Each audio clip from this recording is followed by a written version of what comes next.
Aliu? Aliu? Aliu? Hello, is this dog? Is this dog? Aliu?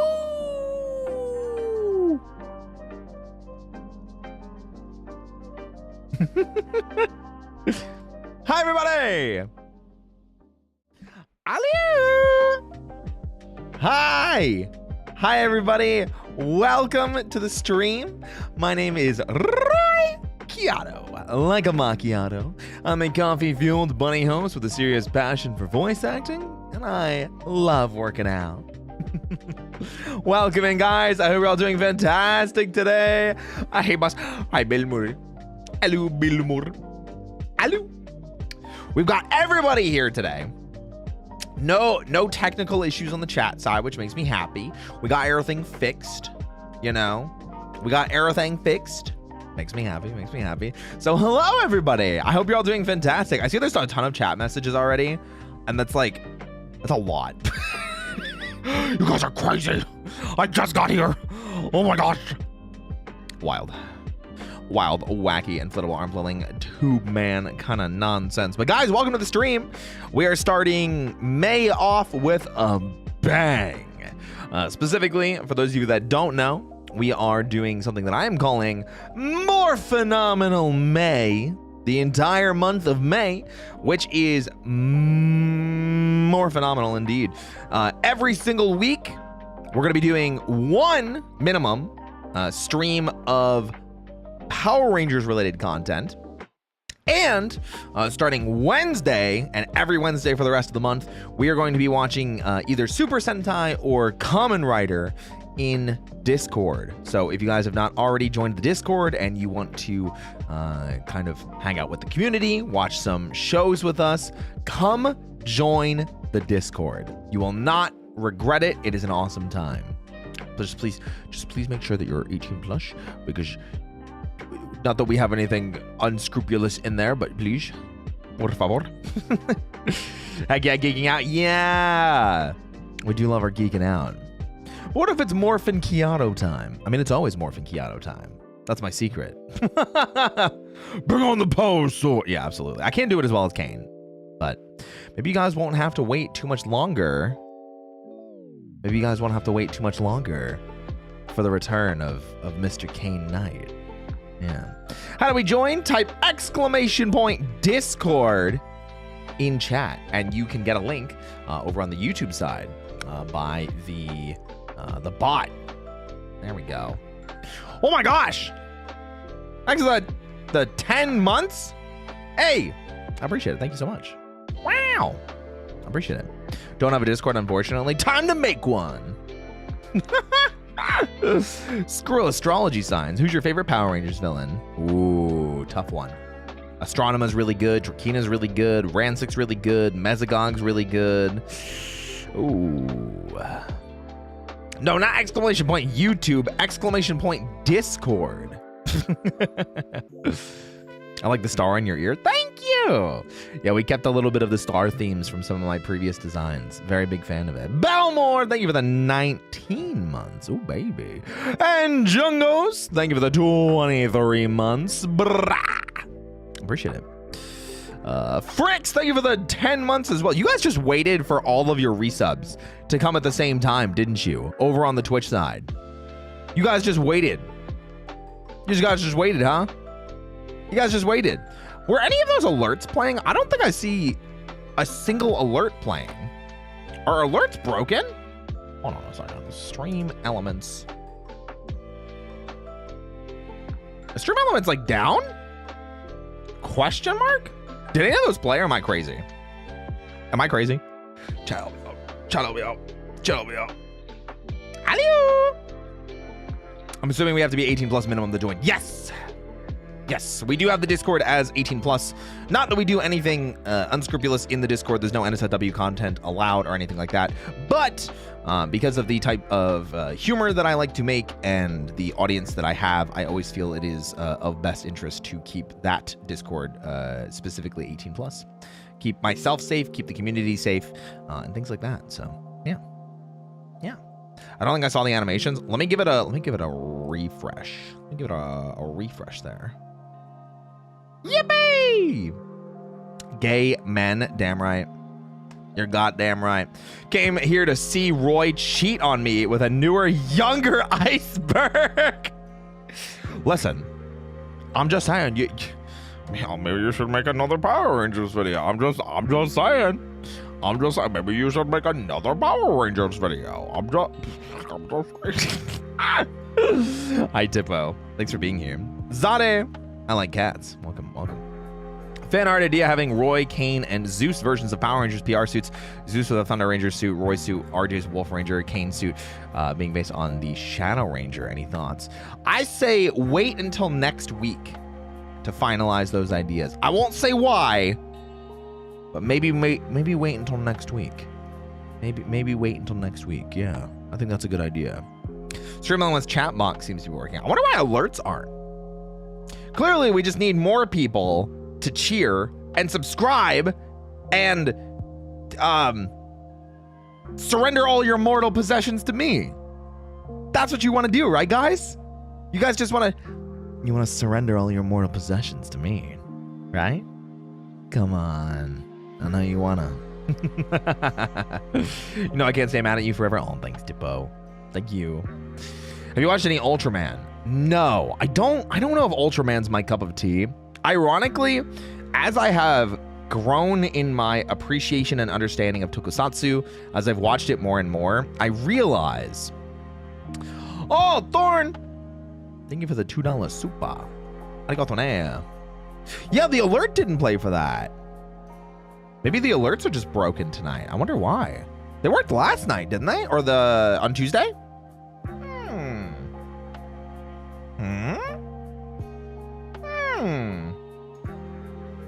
Well, anyway. Ooh. Really so smart with glasses. Thanks. I'm about to put on a lecture. Well, thank you for the super chat anyway. I appreciate it. Roy, say something smart.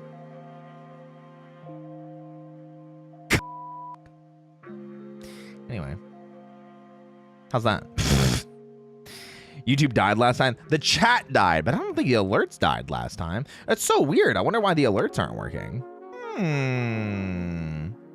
Alpha reminds me of, like, you know, fantasy isekais with a magic academy. I'll show you magic. Now pick a card. Because I can't actually do card magic. You know. Take out your wallet, checkbook, and credit cards and send them to Roy. Only you can help Roy Chiato overcome this great enemy by giving him your credit card numbers and the zany numbers on the back.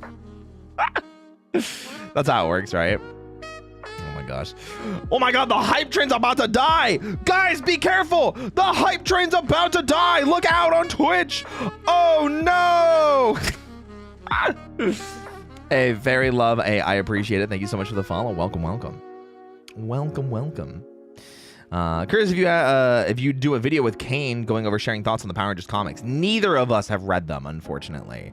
I do want to fix that. I have some of the comics on my throne. But yeah, I still need to go through them. So I saw your reaction to Connor's previous video. Thought it'd be fun to join this time around. Hell yeah! We haven't done Ninja Storm, Dino Thunder, SPD, nor Mystic Force, and I know he's working on Operation Overdrive. And then he put out this video, and I was like, I can react to this one on my own. So I'm gonna do that to kick off Morphenomenal May. And like I said, I don't want to give too much away, but if you guys like the Power Rangers content and you're excited for Morphenomenal May like I am, definitely look forward to next week, okay? Big stuff coming this month. There's a lot of really, really big stuff happening this month. Really, really big stuff happening this month. Like, hold on a second. I'm looking at my schedule real quick. So we've got today. We've got something next week. We have something the week after. And then we have something the last week as well. I haven't planned the fourth week yet, but yeah. So big what? You'll find out. You literally just make it to Monday and you'll find out when I put out my schedule for next week. How about that? I'm excited. I hope so. I hope so. Good Kaita! It's the only Sentai I've watched. I haven't seen it. I've seen up to the beginning of Hurricaneger.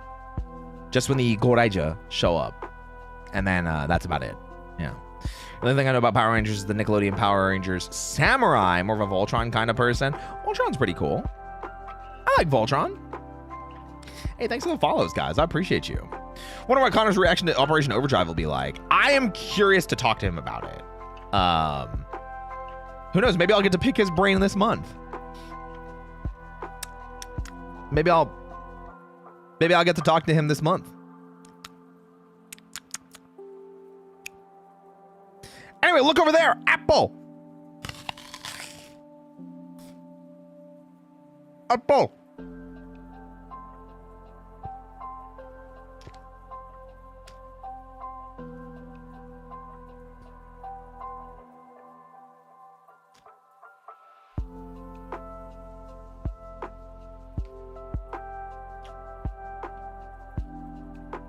That was a big ass bite. Oh my God. I'm like still going through it. Because it was just such a big ass bite. Damn. Damn. Operator overdrive, more like snorberation, snorberdrive. That's crazy, right, bro? Oh, so you might need to workshop that one. You might need to workshop that one. Too much capital handle. It's actually not bad. I feel like it's like maybe like a day short of being just ripe enough, but this one's way better than the one yesterday. Way better than the one from yesterday. You heard about the new Power Rangers rumors? There's new? As in like from today? I'm ready. Hit me. Hit me with the goods. Tell me what you got. Guys, hit me with your craziest Power Rangers rumors. Hit me with your craziest new rumors. I'm ready. No, it's probably old. Then why did you say new Power Rangers rumors? You can't get my hopes up like that. I got excited.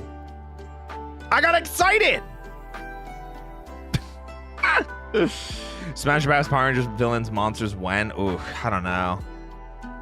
I feel like I would do something like that with like people that aren't Power Rangers fans and just like ask them, you know? Something like that.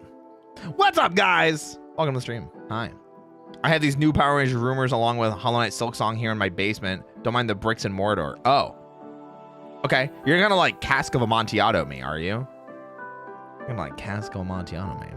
Are they moving to Disney again? That's the rumor. That is the rumor. Rumor Roy is gonna watch some PR videos. That's today. It's not a rumor, it's confirmed. And next week. And the week after. And the next 2 weeks after that too. Hey, what's up, Raphael?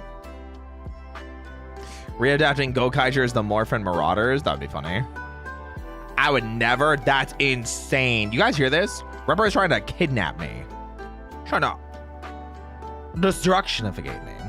Bring Papa-Mutt into a Power Rangers video. We'd never get through one. Him and I would pause every 5 seconds to make really stupid comments and we would just get drunk. It would actually probably be amazing. Now that I think about it. Actually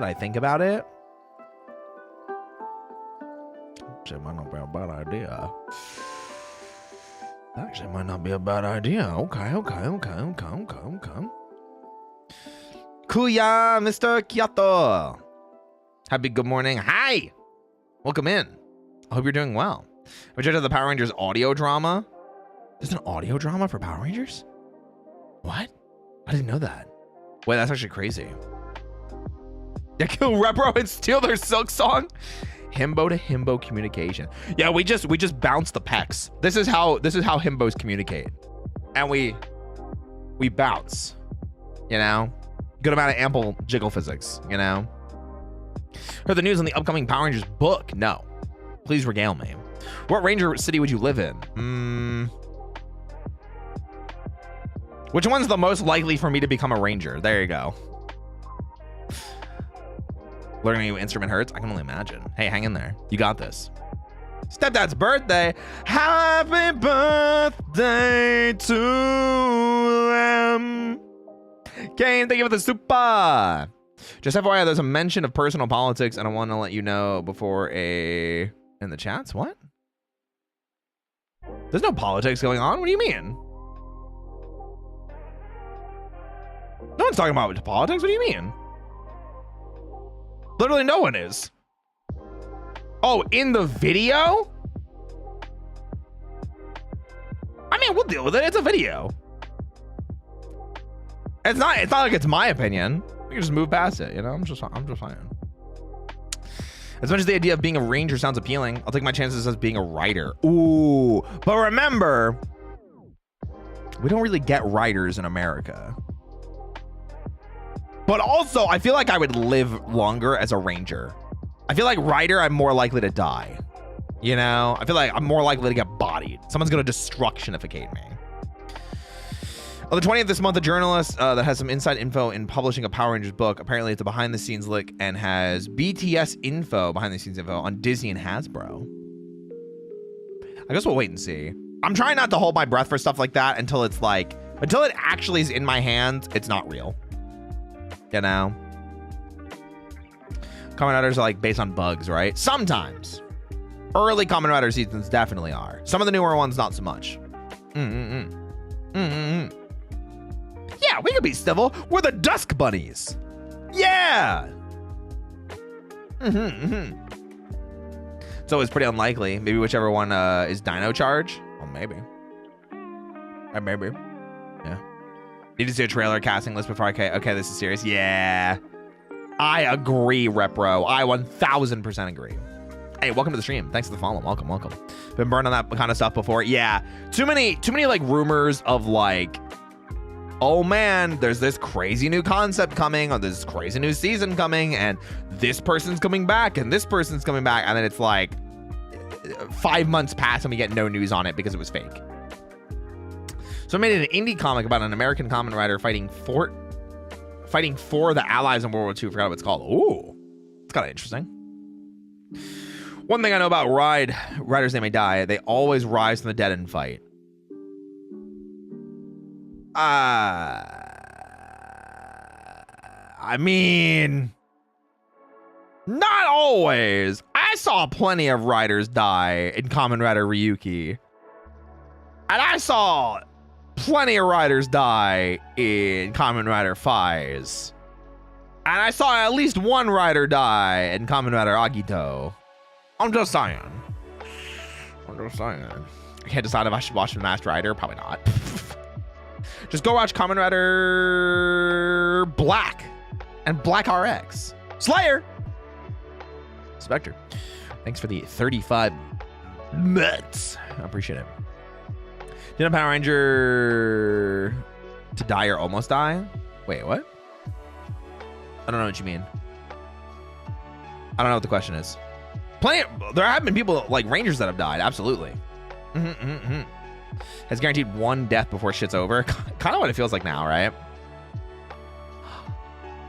Ow. Ow.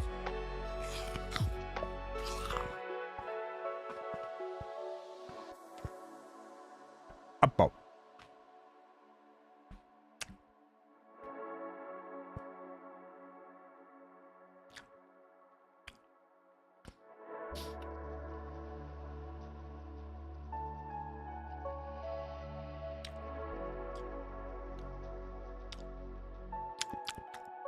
Apple.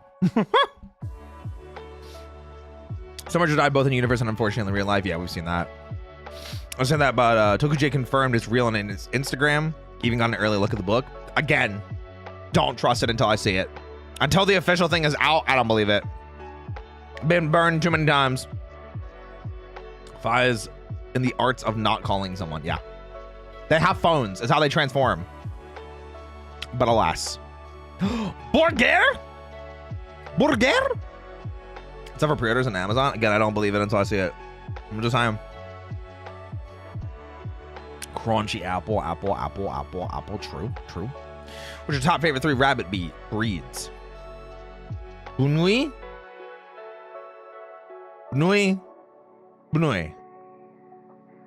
Yeah. Bunny. Memory is horrible. So I can't remember which seasons was like the Pink Ranger died. It was Lost Galaxy. That was Kendrick's. Oh yeah, the giant bunny. I was also just gonna say Shia, Cotton, Shiri. Those are 3 bunny friends. How about that? Does that count? I'm gonna count Mlem as well. Mlem is now a bunny as well. Yeah. Here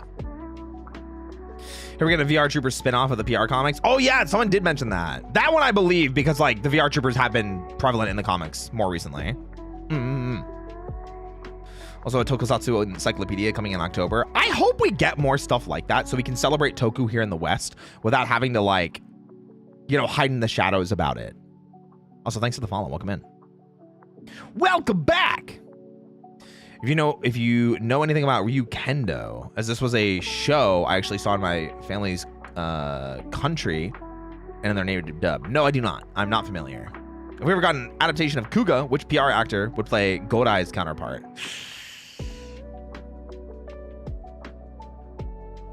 I don't know. I mean, like, that's hard because it's like Kuga's old now. Kuga's 25 years old. You know, I don't think we should. I think we should just leave Kuga alone. Like, Kuga be amazing. You know, Toei's been making moves to bring Toku to the West, so I hope we get more seasons officially subtitled and released. I'll pay $50 per season. Don't test me, Toei. I do, or at least if people feel like buying them for me, I do. Because, like, I think we have, what do we have? V3 and Black RX on my throne. Hold on, I got this. I'm gonna check. I think those are the only three that are the only two that I have on there now. Is Black RX, and Geats. Yeah, Black RX, V3, and Geats are the 3 Kamen Rider seasons that I have, because those are the only officially released US seasons that I don't own. I own all the other ones that have been officially released in the US, of course. There's an English dub of Kuga. Is it official? Interesting. Time for good vibes. Damn right. I'd probably watch KR in an unofficial manner, and they would. In an official manner, if they would provide one. Me too. That's how I watched and experienced Kuga, because Kuga was incredible. Watching Kuga on Blu-ray was crazy. Yeah.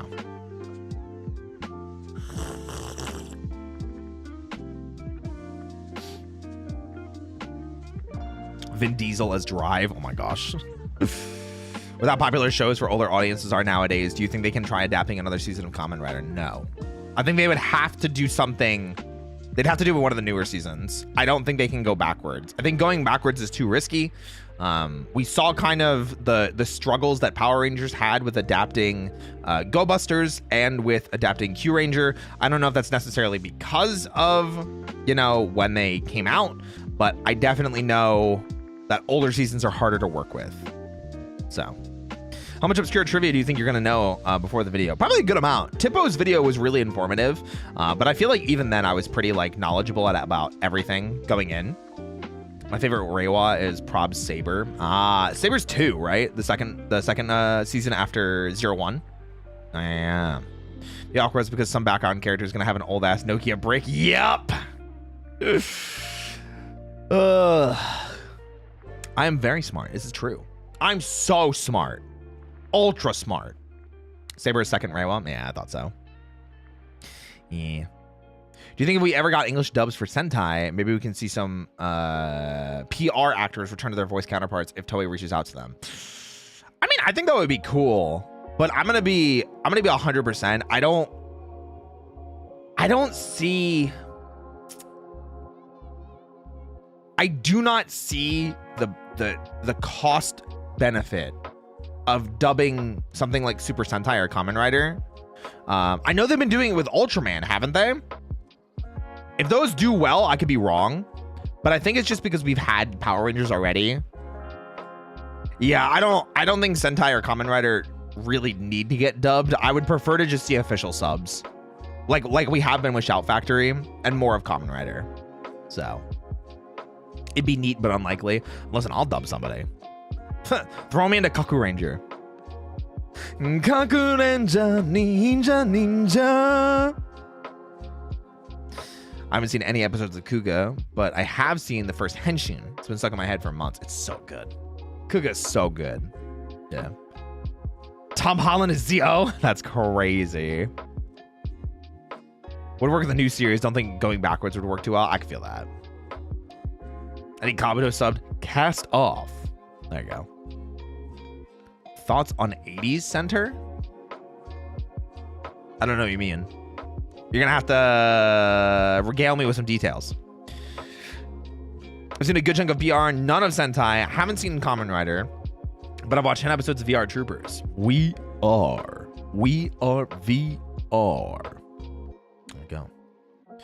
Going back to the old footage thing, Dragon Knight adapted Ryuki 8 years after the fact. So Ryuki is like a weird one because like it wasn't 8 years after the fact because Dragon Knight came out in 2008 and Ryuki came out in 2002. So 6 years, which is still a long time, but not enough changed in Japan that I think like they had to worry about things not matching, especially because like they were basically just in abandoned Japan when they were in the mirror world. So yeah. Yeah, Kook is good if you ignore the CGI and the dated tech. Yeah, I agree. Hello. I don't know how I watched VR Troopers, but I did. It's because you're a trooper of the virtual sense. You know, virtual reality. Anyway. Just wish Shout Factory would release Kiva on DVD. No, it'd be on Blu-ray because every Kamen Rider season at this point is being released on Blu-ray. And we have multiple seasons to go through before that. They have to release Agito, they have to release Faiz, Blade, and all the way up through that. So, reacting to a reactception. Yeah, I mean, I'll be reacting to Connor's newest video in a few moments. We're just giving people time to get in here. Happy Thursday, the cute bunny. Hi. Thank you so much. I appreciate it. Thank you. Started with Lost Galaxy, I think. What did? Rangers dying? Maybe. By Star Wars Lost Galaxy, I mean they didn't use CGI before that. Oh, they had to have once in space. It had to have been at least once, because they did in Mega Ranger. I'm like 99% certain. You know, 10 years. That's when they get to 0-1. No, I think they're further off than 10 years. Way more than 10 years away. So, nothing substantial. Oh, that's fair. That's fair. They did an MMPR movie. That's what I'm saying. Like, it definitely existed. It was definitely there. Is Mega Ranger the Toei version? Mega Ranger is in space. It's the source material. So, yeah. Let me grab another. Apple.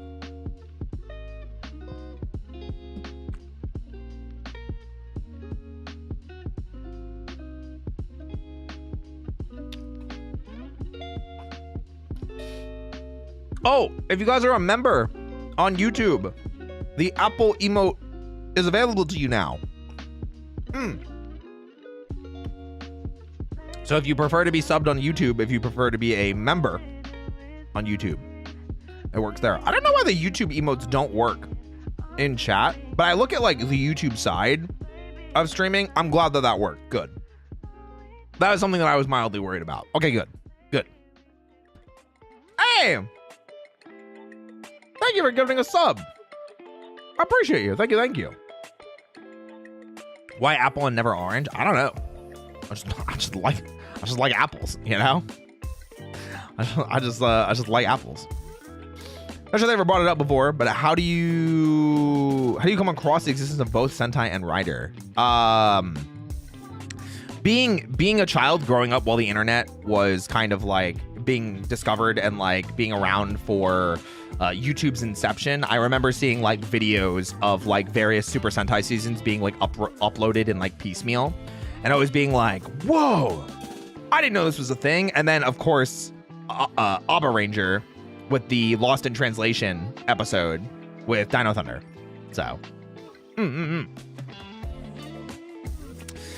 because oranges don't have the crunch. Yeah. What do you want to see in a Power Rangers reboot? Also love your videos. Thanks. Hi, welcome in. I think this is such a bad take. Like, and I acknowledge it that like most Power Rangers fans are going to be like, that's a shitty take or that's a stupid take. I think the best way to handle Power Rangers getting rebooted is just do MMPR again, maybe slightly modernize it, you know, or just completely modernize it, and tell it well, tell it good. Don't treat the audience like they're infants. And the reason to do Mighty Morphin again is because it's the first season with like a reboot. Just do Mighty Morphin again, stick with it for 1 or 2 seasons, and then move on. Maybe adapt some of the comic plot lines, adapt some of the stories that we have from later, you know?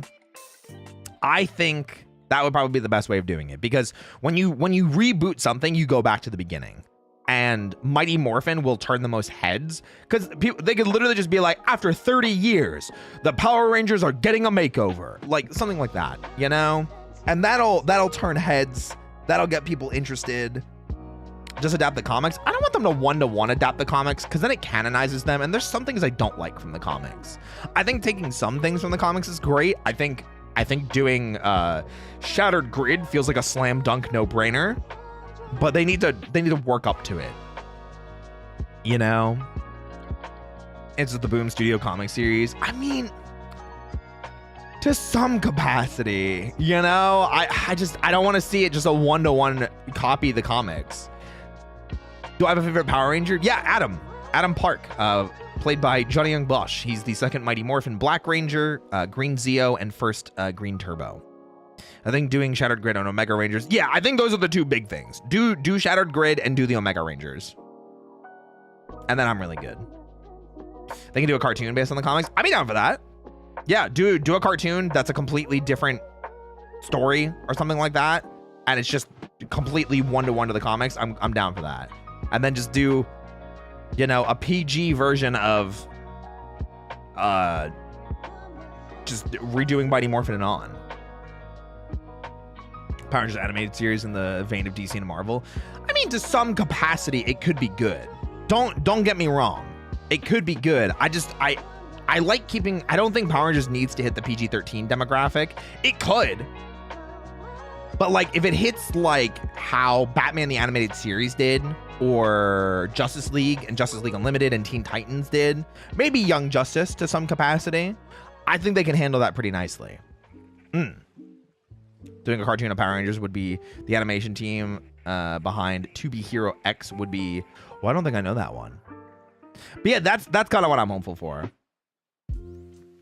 If I want the comic stories, I would just read the comics. Yeah, I'd like to see something original. I'm not saying don't take anything from the comics, but I'm like...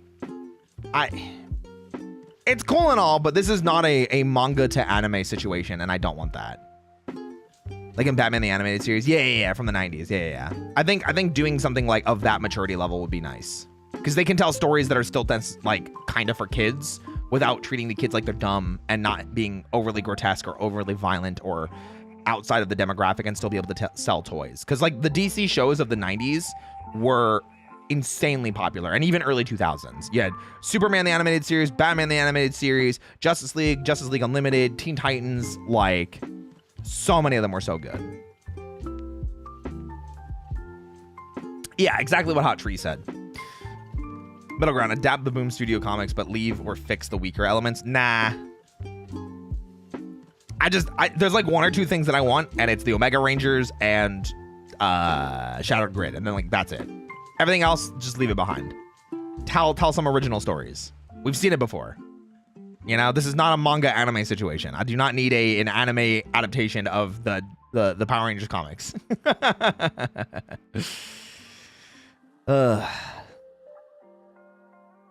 Yeah, I love Young Justice. Young Justice was great.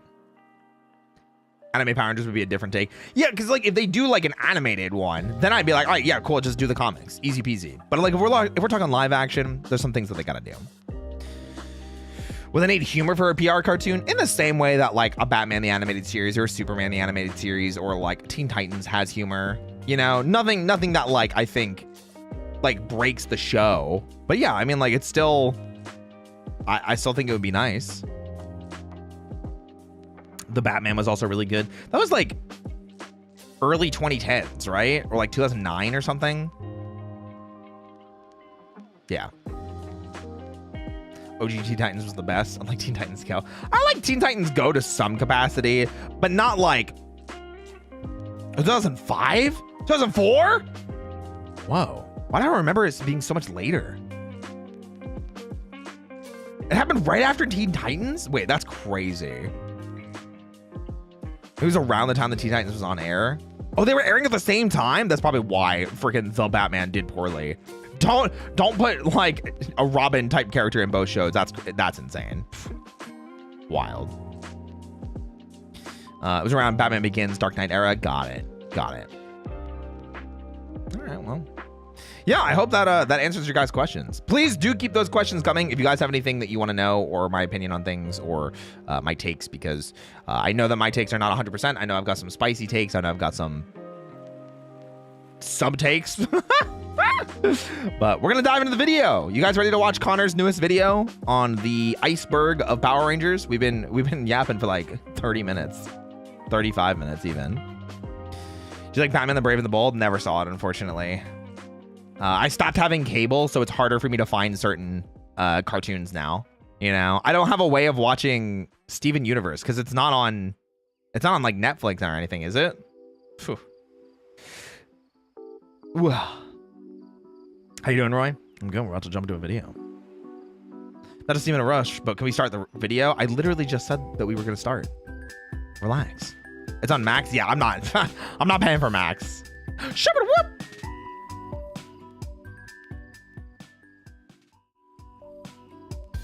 Steven Universe on Hulu. I don't want to pay for Hulu though, because it's like what am I gonna watch on Hulu? Just that and then quit the service? You know? If you were a fish, what kind of fish would you be? A gay fish.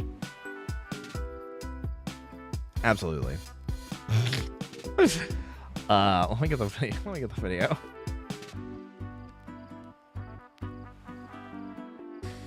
All right, I have the video. Are you guys ready? I'm going to push the music. We're going to polish big up. You guys ready to start the video? Can I get movie time? Movie time. Can I get a movie time?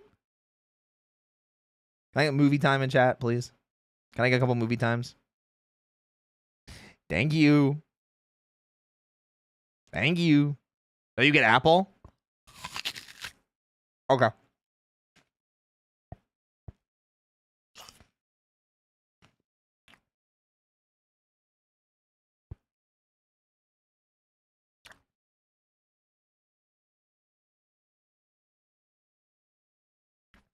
You know, I'm starting to think it's actually movie time. All right. Also, the video is muted. I know. It's also not playing yet. Sorry, did you want me to unpause it too? What is with you guys backseating tonight? We haven't even started the video, and I've had one person ask, when am I starting the video? Right after I said, all right, let's start the video. And another person say, hey, the video is muted, by the way. It's not playing, but it's muted, by the way. What's happening? Guys, is it movie time or not? What's happening? I'm going to scream. Because I'm going to scream. I'm going to crash out. Movie time is going to be canceled, okay?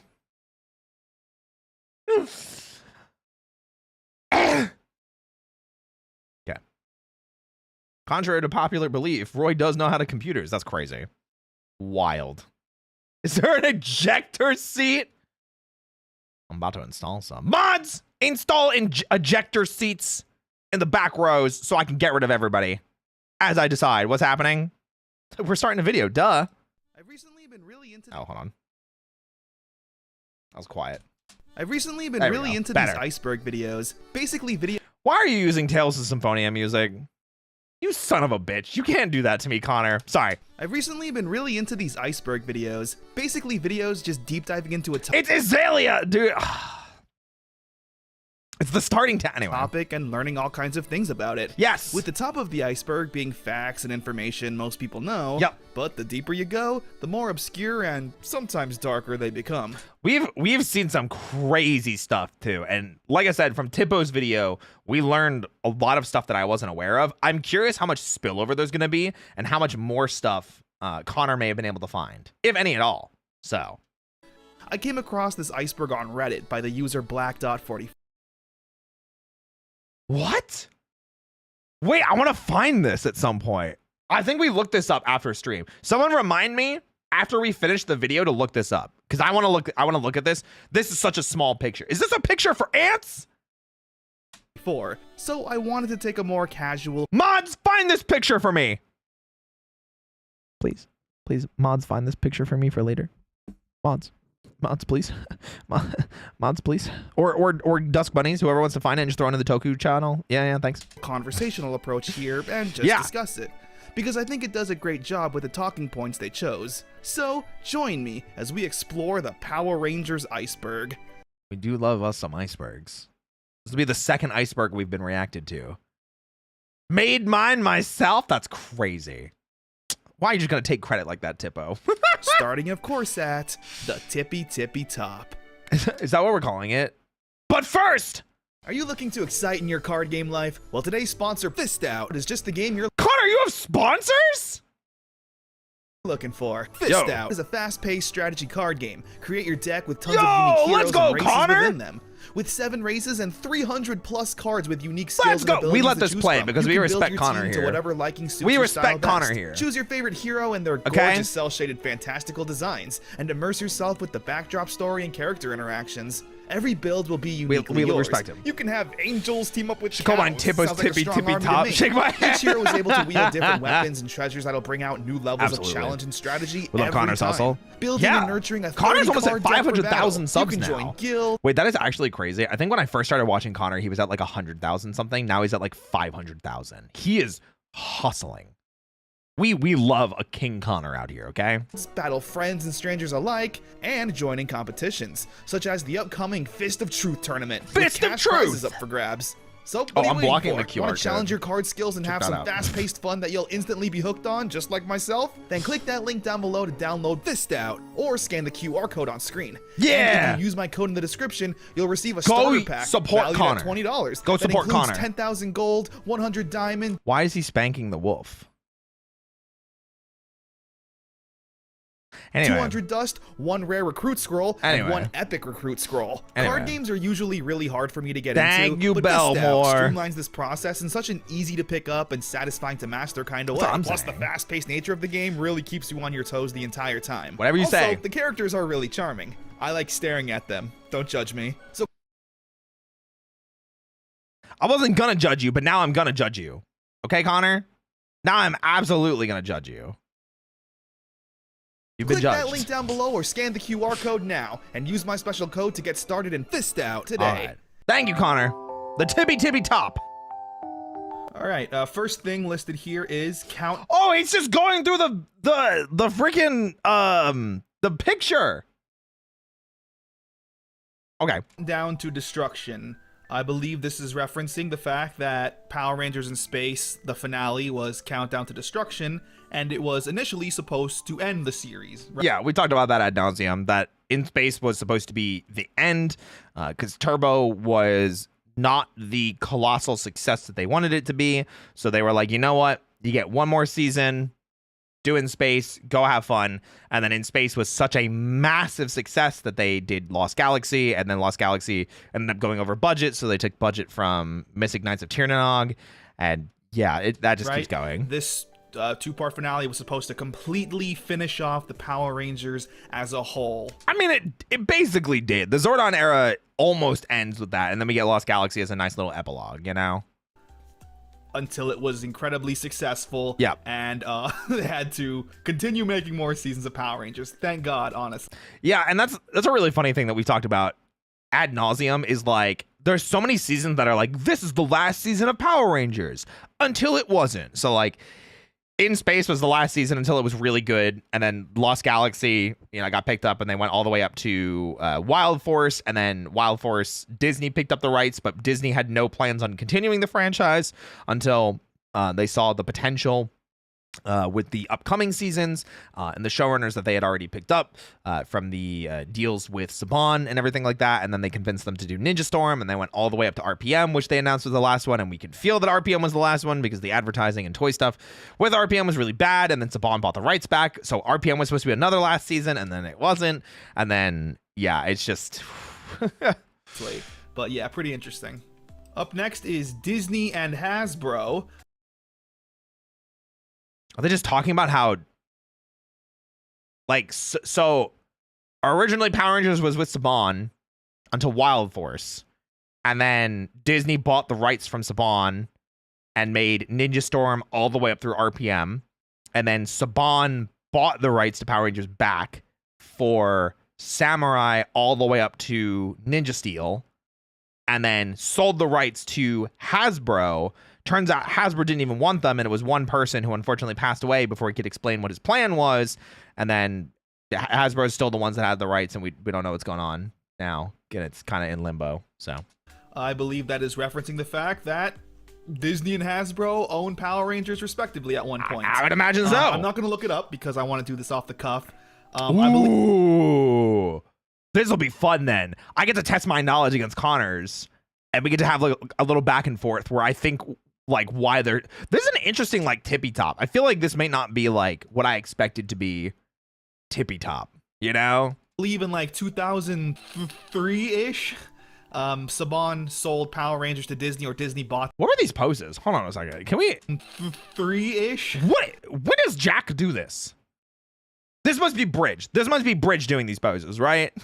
Saban sold Power Rangers to Disney, or Disney bought them out due to some merger of some kind. So from then to like 2000. Yeah, we never really got like specifics of that, or I never looked it up because it's like it doesn't matter. It's like where it ended up regardless. 2009-ish. Disney owned Power Rangers. Hasbro is actually the current owner of Power Rangers right now. Unfortunately. And they're not doing anything with it. Probably one. Throw that shade, Connor. Throw that shade, please. One of the worst owners of Power Rangers ever. But I mean, I guess. Kalish Explosions. Wait, hold on. Wait, go back. What did he say? One of the worst owners of Power Rangers ever. Hard agree. I do genuinely think, and this is such a weird take, because some people will like lament as to how bad of a season like Megaforce and Super Megaforce was, and how bad Ninja Steel was, and how bad Super Ninja Steel was. I'm gonna be 100% Huxen% with you guys. Despite having very weak seasons in the Neo Saban era, I still think, even only having 2.5 seasons, 2.25 season, Hasbro has done more damage to the Power Rangers brand than anyone else in the past 30 years. And that is saying, 32 years. It'll be 32 in August. Yeah, Hasbro single-handedly did the most damage. And that's saying something. So, yeah. And the lack of transparency, especially. I'm with Connor on this one. Connor and I are in big agreement on this. Absolutely. But, yeah. Kalish Explosions. Okay, one of the producers, I believe, or was it stunt coordinator? I cannot remember the person's full name. But one of the last names of the people that worked on Power Rangers during the Disney era, his last name was Kalish. And during the Disney era, Disney had a new rule when it came to Bruce Kalish, thank you, came to explosions, and that the Rangers, for two reasons, one for safety and one for like ratings or like seeing the Rangers actually in danger, they weren't allowed to have the Rangers actually directly hit by explosions or be in explosions. And you can kind of see this in Wild Force a little bit because Disney, while they didn't really take over until Ninja Storm, you can kind of start to see it towards the end of the season-ish if you look really hard. But basically, it's that there's a lot of explosions, and a lot of them are not direct impacts. They're usually in the background, off to the side, don't really do anything at all. So, and like I said, wasn't just because of Bruce Kalish, although it is usually blamed on him. It was from what I understand, it was a Disney thing. It's just that Bruce Kalish tends to be the one that is blamed for it because they were like in charge of some of it, or like how it was shown. It's confusing. Did the mandate, but it led to some of the most questionable editing in Power Rangers history. The peak of Kalish explosions would definitely Overdrive. Yeah, there was some really bad stuff. It looked real bad. There's over 200 of them in Overdrive. I'm not even remotely surprised. That's so many explosions. Oh my gosh. That is so many. That is referencing, actually it's a Linkara phrase, if I'm not mistaken. Wait, did Linkara create that? I thought just the Power Rangers, like, zeitgeist created it. Is that a Linkara phrase? He did? Damn, we got to go back and watch the Linkara videos at some point. We have permission. Linkara gave me their blessing because one of the mods, I think it was Belmore, reached out to them on my behalf. If it wasn't Belmore, then I apologize to whichever mod did it. But yeah. Okay. Pretty sure Linkara coined it. All right, listen. Okay. It is referencing the fact that in a lot of the Disney seasons of Power Rangers, a lot of the fight scenes are slow motion with these explosions. Big explosions in the background. Same explosion, but slowed down. And it's just really obnoxious and padding. Personally, I mean, I hate to sound like a Saban fanboy, but back in the Saban days... Yeah, back in the day when Disney wasn't in charge of it and Disney, you know, made it so the Power Rangers couldn't be in the explosions or the stunt people couldn't get hurt, you know. Fight scenes were actually really well choreographed. And don't get me wrong, there's a lot of well choreographed fights in the Disney seasons as well. Yeah. But these explosions that Linkara in his videos dubbed as Kalish explosions because it was made by Bruce Kalish, who was a something or other, some top exec. It was executive producer. Yeah, not great. No, absolutely not. We definitely talked about it. Basically, Connor and I have the same understanding. But I think the added nuance is what I was talking about with Disney. Didn't want the stunt people being in direct explosions, and then also they didn't want the Rangers to be seen as in those explosions in air quotes life-threatening situations or dangerous situations. For some reason, I never really understood that, considering we had just spent the past 10 years seeing that. So no idea. Hi Apu. I was thinking about what Power Rangers series I like the best. I think the one with the car Zords was interesting. That's a couple seasons. You're gonna have to be more specific. Standards and practices mandate, I think. It's probably that. It's genuinely probably something as simple as that. But yeah. So hey, I knew a little bit more than Connor about something. Let's go. I'm competing with Connor. I'm strapped in, I'm strapped up, I'm sitting here ready to talk about Power Rangers. And I see the next topic is already immediately Krispy Kreme. This is in reference to the 2017 movie, which I think a lot of people have joked about it already. Krispy Kreme, were they like a background sponsor? Is that what it was? Or did they just decide to joke with that? Anyway, in the 2017 movie, they make a lot of random references to Krispy Kreme and have a couple Krispy Kreme locations shown in the movie. And it's like, it's such a weird, like, shoehorned product placement. Sometimes it doesn't feel out of place. And I actually like how it was done. You know, I'm like, I actually don't hate it. I know it's just such a stupid meme now because people are always like, oh, Krispy Kreme, great. But they make such a good joke about it. You know, with Billy and the conversation that he has with Rita, because under the Krispy Kreme in town is where the Zeo crystal is. So it's just kind of like, oh, cool. That's awesome. That's funny. And then it made it a funny thing. And I was totally down for it, you know? So one of the initial Legacy Wars stages, is it really? That's funny. I like that. Krispy Kreme to the Ranger Donuts. Oh, did they really? Wait, that's actually really funny. Krispy Kreme. Krispy Kreme. This is referencing the fact that in the 2017 movie, live action movie, there was like a obvious. Oh, they did these. Wait, these look great. What the heck? Those look awesome. I don't think I ever saw those. Damn, I never, like, when I lived in Jersey, I just didn't have a Krispy Kreme near me. It was like Dunkin' Donuts everywhere. I had to drive, it was like an hour drive to get to a Krispy Kreme. You know? It sucked, man. I loved Krispy Kreme. I went to Krispy Kreme when I was in Japan a long time ago. Loved it. I wish I could go back to Krispy Kreme. Krispy Kreme! Hey, if you guys make good coffee, listen, I'm open for a coffee sponsorship. I'm just saying, guys, if you're looking for something, are you telling me the Zeo Crystal was in the 2017 movie and they did nothing with it? No, they did. It's what made the Megazord. It was. I don't want to talk about the 2017 movie. I don't want to talk about the 20. Can we not talk about the 2017 movie, please? I don't want to explain. Yeah, I don't want to explain it. Anyway. Krispy Kreme sponsorship partnership. Yeah. Angel Grove is littered with Krispy Kreme, which implies that Angel Grove does exist in our world. You know, shout out Krispy Kreme. Actually, no, they're not paying me. I can say shout out Dunkin' Donuts. Wait, but I like Krispy Kreme. Krispy Kreme is pretty good. Also, I just need a Boston cream donut. A Boston cream donut would fix me. That's all I'm saying. A Boston cream donut and a Vichibon Minecraft server would save me. Or, as Zanny mentioned, an FSP Zomboid server, which hopefully does happen, because he mentioned that, and now I'm like, por favor. You know?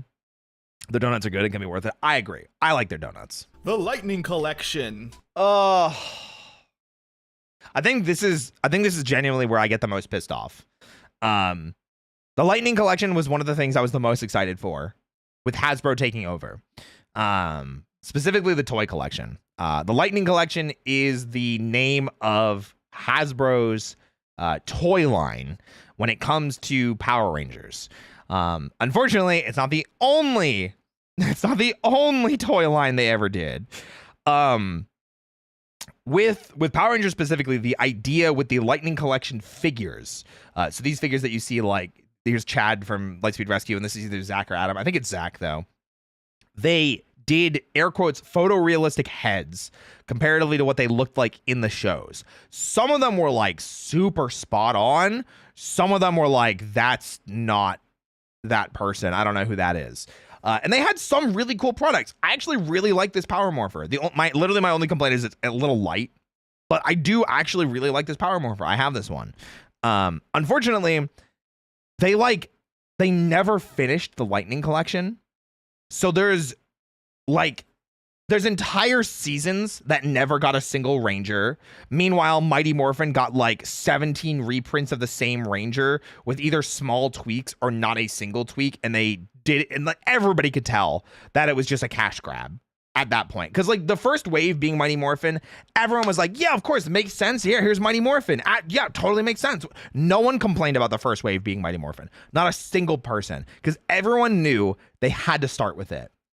And then as we went on and we got things like the helmets and the Morpher, and I think they had like the Dino Megazord, and people were like, okay, like that's cool stuff. Like we're good with this.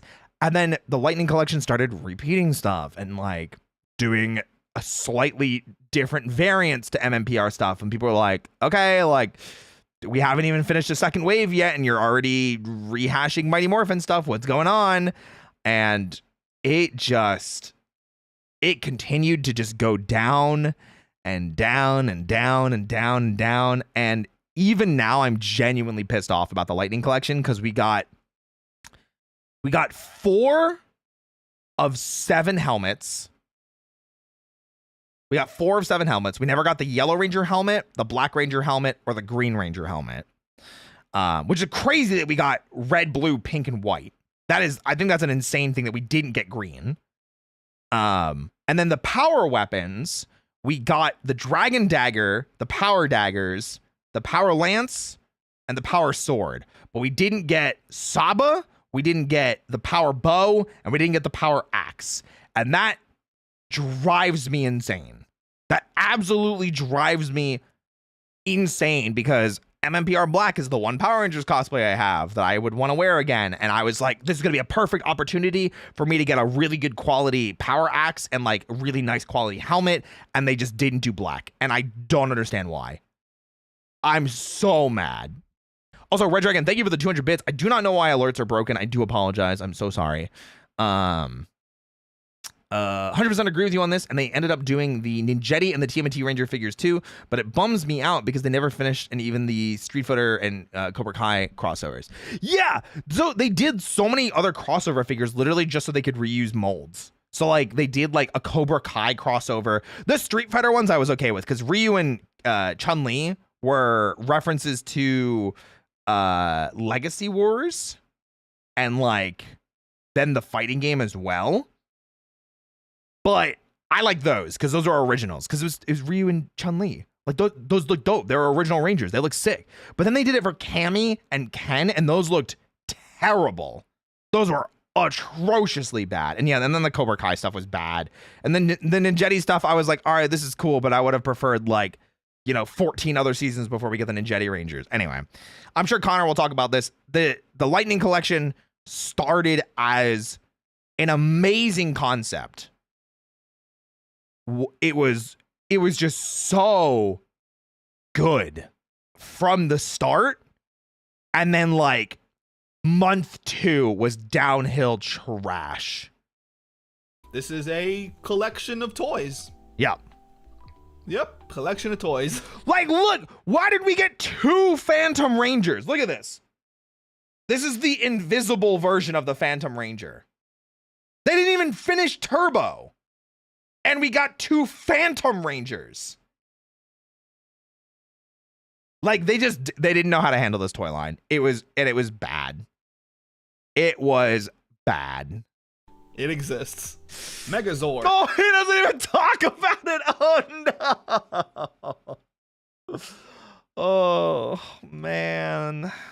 I understand. I understand. Connor, I understand. It's okay. I did all the bitching for you. I did all the bitching for you, okay? Lightning Collection had such promise. I agree. Who signed off on it? Cancel them immediately. So that's the shitty thing is the person that wanted Power Rangers in the first place passed away after purchasing it from Saban. And after they purchased it, Hasbro was like, we didn't want this. It was this one guy that wanted it that didn't get approved and then did it anyway. And then he passed away and all the plans that he had went out the window. So what is the thing we're on? Megazords? Did you? Yeah, Megazords. Okay. Okay. Megazords are just Zords. They are giant machines that typically combine. I say typically because there are some Zords that don't combine.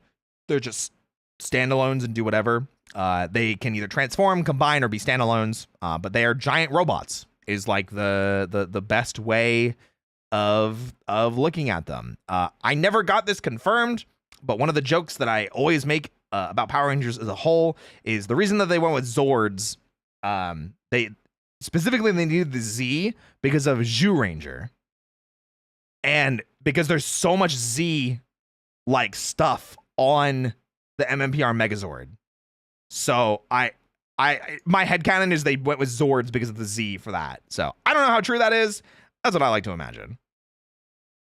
Think of Voltron. Yeah, think of Voltron. If you need something to compare it to, that's the best way of thinking it. Yeah, Connor, what do you got? In Power Rangers, there are these giant robots that they control. Yeah. That are Megazords. All right, we'll link these. Wow, that's okay. Yeah, that's it. Exactly like you said. That's it. Plus Zordon, true. Two together, actually. Nickelodeon and Power Rangers Samurai. Okay. So we talked about this before. There were 4 different eras of Power Rangers, and we're currently in the 4th era still, which feels like a dead time. There was Saban, which was from 1993 until 2002, 2003. I feel like it was just 2. Which was MMPR all the way up to Wild Force. Then Disney had it with Ninja Storm all the way up to RPM. And then in 2009, 2010, Saban got the rights back to Power Rangers and did Power Rangers Samurai. While Power Rangers Samurai was airing, it aired on Nickelodeon. And the Nickelodeon era for Power Rangers...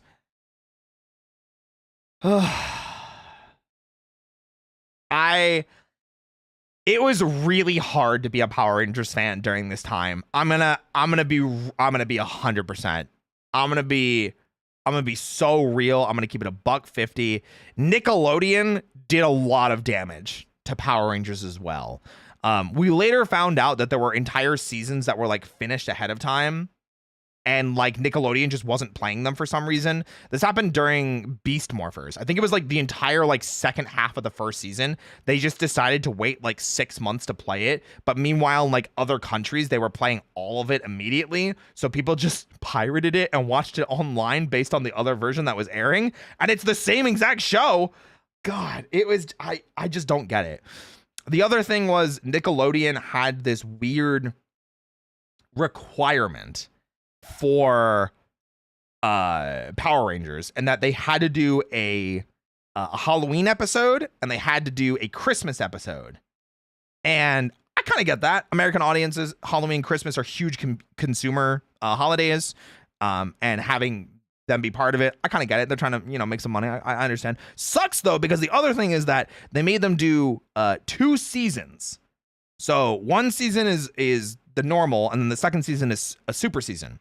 So they would essentially take what is one story and try and either tell the entirety of the story in like 20 episodes minus 2 episodes, because 2 of those were, you know, the Halloween and the Christmas specials, and then try and tell either a continuation, which usually wasn't very good, or at least they tried to have it be consistent, or a completely new story that didn't really tie into the first season story. And that was the super seasons, which also had to have a Halloween episode and a Christmas episode. And it was just a mess. So essentially you're going from like, okay, cool, we have like 40 to 50 episodes to tell the Sentai story. And no, it's, you have 20 episodes to tell maybe half of the Sentai story, and then good luck. It was just terrible. Didn't the Halloween episode have the longest morph sequence? Yeah, because it had every single Ranger and Gold, Antonio, do the entire morph and their callouts. It was bad. It was bad. It was super bad. Yeah. Just keep it one arc. Yeah, they were super inconsistent with how they did the arc handling. I think I would have been fine with the 2-season thing as well, but like they almost needed it to be like 2 seasons, like 2 separate entities. So they always tried to tell like a season finale, and it never worked. It was always like really rough. It's like why we always say that like Dino Charge, the first season for, you know, Dino Charge, was actually really good and told a pretty good story somehow. And then Dino Supercharge, and not Super Dino, I still don't get that, and not Super Dino Charge, ended up being terrible because they tried to shoehorn in so much random BS. Okay, anyway, let's hear what Connor has to say and his, you know, his knowledge about the Nickelodeon Samurai era. So, yeah, after Disney was essentially done with it, with Power Rangers in like 2009, Saban bought them back and aired it on Nickelodeon, which the first season was Power Rangers Samurai. And because Nickelodeon is such a, you know, it has such a big viewer base of children and young teens, Power Rangers Samurai did some amazing numbers. Like, that was some of the— It did. It genuinely did. Samurai got them a ton of money, and it brought up about a new generation. And I will still say this, because like I've gone back and watched Samurai, or at least I've gone back and watched pieces of it so I could refresh my memory. I don't think Samurai is as bad as everybody gives it like a bad rap for. I don't think it's a perfect season. I don't think it's a great season, but I do think it has good parts of it. I think Decker was a really fun antagonist. I think the story between him and his wife was really good as well. I think Antonio is a really fun Gold Ranger. I actually genuinely think Jaden has a lot of really good shining moments, which is kind of surprising. Symbol power is giga busted and one of the most busted things in all of Power Rangers. The Samurai Rangers almost single-handedly solo most of the other teams because symbol power is so giga busted. There's so much stupid stuff like that. And Shogun mode also looks dope. So no, it's not Big Time Rush. The best viewership ever because it was on Nickelodeon. It had promotions with SpongeBob and stuff, and more kids were seeing it more than ever. Samurai really had the opportunity to become the hit Power Rangers of the 2010s. And it's why we have so many people that come in and talk about like, oh, hey, like Samurai was my first season. Yeah, because it was 14 years ago. People grew up with this and are now adults. You know? Yeah, my glorious king, Jaden Shiba. Shout outs to Toa. I think Toa is a hilarious and fantastic content creator when it comes to Power Rangers. I watch their shorts all the time. They're super funny. I'd love to work with them and do some type of video like this at some point. That'd be really funny. What confused me about Samurai is they did the origin story, how they became a team during the middle of the season. Yeah. Oh, also the first season that was filmed in HD. Despite Kamen Rider being filmed in HD at 60 FPS since 2000 with Kuga, Shinkenger was the first season that was filmed like this in Japan for Super Sentai. So the transition from RPM to this was felt. People noticed the quality difference with that. So it was really cool. Yeah. A lot of people will say, oh, I grew up with Samurai. It's so good. Yep. More than most seasons in the late 2000s. Yeah, I think a lot of people talk about it's so funny, and I've talked about this before. It's people are like, I grew up on Mighty Morphin. I grew up on, for some reason, not Ninja Storm, but Dino Thunder, SPD, and Mystic Force, and then jumps all the way to Samurai. It's those 5 seasons. Mighty Morphin, Dino Thunder, SPD, Mystic Force, for some reason are clustered together, and then Samurai. And it's those 5 seasons are clustered together, which I think is really, really, is really funny. Boukenger was the first one in HD. I thought Shinkenger was. Filmed at 1080p, like not in 4:3 format. I'm like 90% certain Shinkenger was. That it aired in like a 16:9 format as opposed to a 4:3. Right? Isn't it Shinkenger?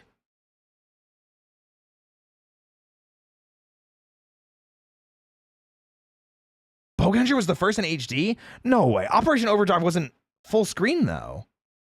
Oh, it was that they were filmed in HD, but not aired in HD. Sorry, my vernacular was incorrect. Shinkenger and Samurai were the first 2 seasons that were shown in 16:9 widescreen format and not the 4:3 format. There we go. That's what I meant. My apologies. I was a Dino Thunder and Time Force kid. I was like 6 or 7 when Mystic Force came out and immediately dropped it. I don't know why little me thought the phones that became wands was dumb. That's crazy. Oh my god. For me, it was Wild Force. That's surprising. Disney cropped the footage because they were still airing in SD. Ah, okay. Understood.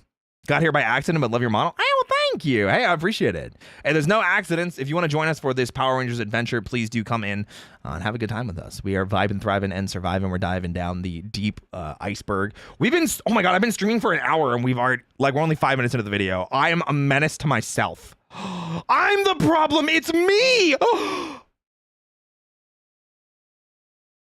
Anyway. Ron Wasserman. So Ron Wasserman is...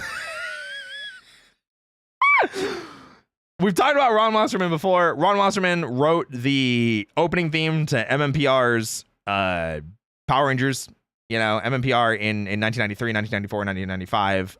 Helped write 1995's or 1996's Zeo theme. Wrote songs like Call the 541, Fight, We Need a Hero, the White Ranger theme, the Green Ranger theme, tons of stuff like that. Is an absolute legend of the 90s. And also, for those of you that don't know, because Saban was also involved in cartoons, did the opening theme for the X-Men animated series because it came out a year before Power Rangers did. So that that's Ron Wasserman. So yeah. He is the man behind the music. Yeah. Mighty Morphin, Zeo, Turbo, In Space. There's so SPD, many songs. The background fight scenes. Tons of music. Fight songs. 541, Combat. Yeah. Fight. We Need a Hero. All of these amazing songs. I like that we said all the same songs. I just didn't say Combat. He is like the man who should always forever be associated with Power Rangers. Giga agree. Big agree. And I will still say this. Kane will yell at me, and I'm pretty sure Zeus from Mount Olympus will yell at me as well. I greatly prefer the butt rock that we had of the 90s of the Ron Wasserman era. I think it had so much more personality and attitude and everything like that for the Power Rangers franchise. I really did not like the transition to the symphonic farty trumpets and stuff like that. There sometimes I think it worked, but I'm just saying. To some extent. Saban Brands. I wonder what this means specifically. What's the picture he's showing here? I don't know what these are, but Saban Brands was just the overall brand name for Saban. And like I literally just mentioned, Saban did. Oh, it's from Beetleborgs. Okay, cool. Saban did more than just Power Rangers. They did Big Bad Beetleborgs, VR Troopers, Mystic Knights of Tirnanog, Masked Rider. They were in charge of X-Men the Animated Series. I'm sure there's one or two other cartoons that they did that I'm just not familiar with, but those are the big ones that stand out to me. And Saban Brands was the overarching media conglomerate that was in charge of all of those. So, yeah. Saban Brands refers to what they went by during the Neo Saban. Was it? Oh, the dubs of Digimon. You're right. I forgot about that. So true. So true. This is referencing other Saban shows that were adjacent to Power Rangers, such as VR Troopers. Well, not just adjacent to Power Rangers, because like X-Men, we just talked about. People just said the dubs of Digimon. They were in charge of a lot of things, but yes. And, Beetleborgs and Masked Rider. Other Power Rangers adjacent shows that were not Power Rangers. Super Mega. Oh, he doesn't even talk about X-Men. He didn't talk about X-Men. Connor! Connor! X-Men!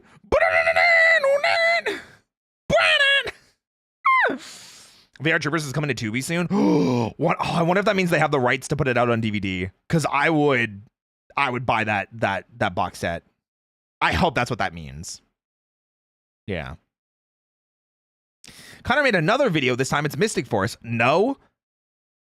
He made this video 10 days ago. This is his most recent video. Huh?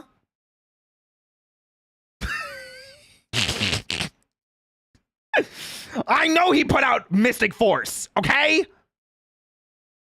Relax. Get Cottontail in here and talk about X-Men. Does she like X-Men?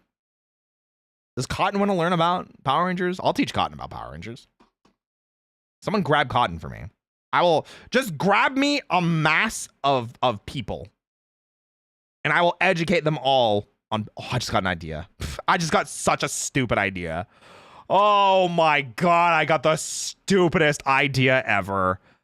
What if during one of the streams I do this month, guys, I just put out an all call for like, hey, friends, people that are my friends and or mutuals that want to learn about Power Rangers, tell me, and I'll just do a stream of like 40 other VTubers with me, and it'll be a massive Discord call where I just go through I go through the weird wacky world of MMVR again. Oh my God. That would be so funny. Week 4 just got planned. There you go. Okay. Continuing on. Mega Force sucked. Yup. It did. Damn, those mouth opens. That's crazy. Anyway, yeah, Super Mega Force was really bad. It sucks, and it literally is a product of what we just talked about, in that Nickelodeon was incredibly controlling and restrictive in what they were allowing Power Rangers to do at the time. They had to do the 2 seasons that were split, a regular season and a super season. 2 of the episodes each season had to be about Halloween and about Christmas. So telling a complex season as Megaforce, and then they didn't want to miss out on the 25 years of Power Rangers. So they were like, what if we... Wait, was it 25 or was it 20? No, wait, this is 20, wasn't it? Because 15 was Operation Overdrive. This was 20. This is 20, because 25 was Ninja Steel. Okay. Got it. Sorry. I always think it's 25. I don't know why. I don't know. Anyway, they didn't want to miss the 25th anniversary. So instead of doing an actual anniversary entire season, they They just made Super Mega Force the anniversary season with Gokaiger footage, which is a massive anniversary season for Super Sentai and a huge celebration of the Super Sentai series, but unfortunately has a lot of suits that don't match American footage and have never been seen before, but they decided to bring them over anyway, and it does not, it's bad. It is real bad. I'm going to blame probably the directors or the casting directors or whoever for the acting in this season. It was also, I think, pretty not great. But again, I know better now from being a voice actor to say their directors probably were either restricted in what they were allowed to do from Nick, and the actors probably couldn't act to the entirety of their capabilities. And it's just a damn shame because I really do think it had potential. I don't think the cast is that bad. And I think there are times that you can see them shine through, but it is hard and it's buried and it's deep. And yeah, it sucks. I think it's a big spit on the legacy. And it just shows that Saban, especially as a brand, was unwilling to really put the time, money, and dedication into what should have been a massive celebration for the franchise, and instead was an embarrassment. It really was. Megaforce and Super Megaforce was an embarrassment to the franchise, and I don't blame the cast. I blame Saban. So, yeah. And Nickelodeon. I'm also going to blame Nickelodeon on that one. I hate watching Megaforce and Super Megaforce. Yeah. Those are the distance of Jonathan Zactor not wanting to do work. I mean, that too. I wish we could have gotten a season of Power Rangers Squadron. That would have been funny. It's the helmets that make the sales, not the actors. Yeah, that's why they had so many returning actors come back, right? You know? Was a massive reason for Megaforce's failings. I've also heard that. There's like basically everything except for the actors was like the bigger reasons to blame. You know? Blame Nick, blame the executive producers, blame the directors, but I don't really blame the actors. So, because they're only as good as they are allowed to be. Yeah. It sure did. It Super sure did. Force was the, I believe, 25th anniversary of Power Rangers. I made the same mistake. Oh, that's so funny. That's so funny. I made the same mistake. I literally just said I wrote the script. It was the 20th. It was the 20th anniversary. I don't know why it feels like it was the 25th anniversary. 25th was Super Ninja Steel's Dimensions in Danger crossover. So. And it was marketed as the biggest, best thing that you would ever see in the franchise's history. Yeah. I'm not going to go too much into it because I want to go into it in my video where I'm really going to... We got confirmation that he's going to go to Megaforce and Super Megaforce? Oh, hell yeah. Wait, that's dope. I love that. Rail it. We're going to bring back all the old actors, a lot of them at least, and the Sentai used so many amazing HD footage of the old suits. Yeah. It was the biggest potential and had the biggest letdown. It really does make me sad because, like, looking at this shot, like, you can see, like, there's so much love that was put into this season for Gokaiger and just spat on. Honestly, I wouldn't be surprised if this is what started rocky relationships between the West and Toei when it comes to Sentai and Power Rangers. Well, the 20th anniversary edition from Monopoly and Trivia Pursuit. Ooh, I've never played a Power Rangers Trivial Pursuit. I should try that sometimes. Is where I stopped watching Power Rangers. Well, we're continuing down the iceberg. We're still at the tippy top. So I can only see 3 Rangers that I've never seen before here. So these two and this one here, these are Gold Ranger. So this is Aka Ranger, Ao Ranger, Momo Ranger. They're from the first Super Sentai season, which is Himitsu Sentai Go Ranger, back in 1975. So that would probably be why you don't recognize it. This looks like Sun Vulcan right here too. This is Kaku Ranger. This is Live Man back here. And then these are seasons that we recognize as well. Also really funny because there's a throwaway line of Robo Knight coming back because he's not technically from the Gokaiger season, but he was important in the first season of Megaforce. It's just bad. Yeah, also High Alien Rangers, yeah. Man, I love the Kaku Ranger suits. I love these so much, man. had the big battle with all the old Rangers. Gokaiger was the one that brought back the old actors. Yes, I do know that. Even like, oh, it was underwhelming. It was genuinely, it was just bad. It sucked from beginning to end, and I cannot wait to tear it apart. Oh yeah, yo, I should ask Connor if he'll let me like help him tear it apart. That'd be fun. I need some like catharsis. I need some cathartic negativity.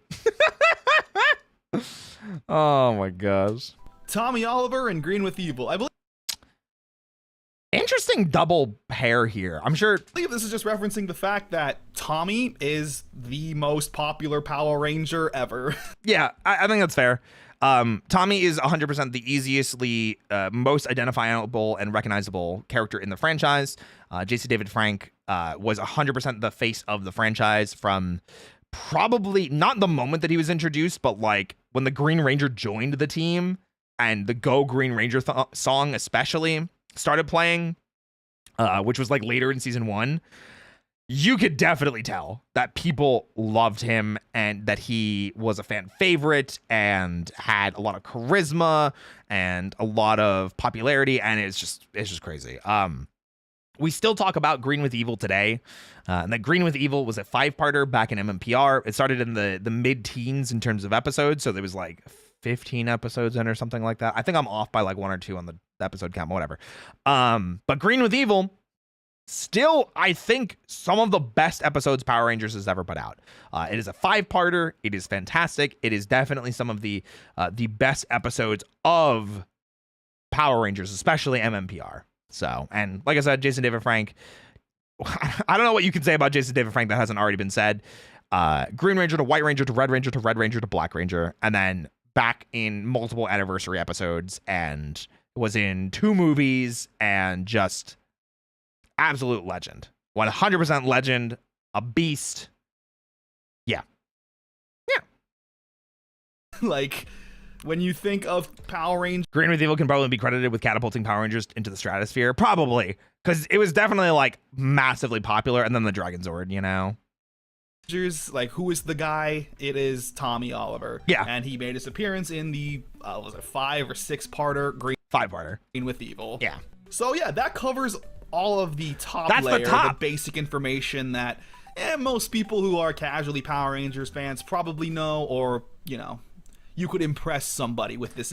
I feel like that's all pretty, like, that's all pretty entry level. I'd say Ron Wasserman might be slightly maybe towards here, because people will be like, oh, I love like the MMPR theme, but like when you're like, yeah, it was made by Ron Wasserman, they're like, who?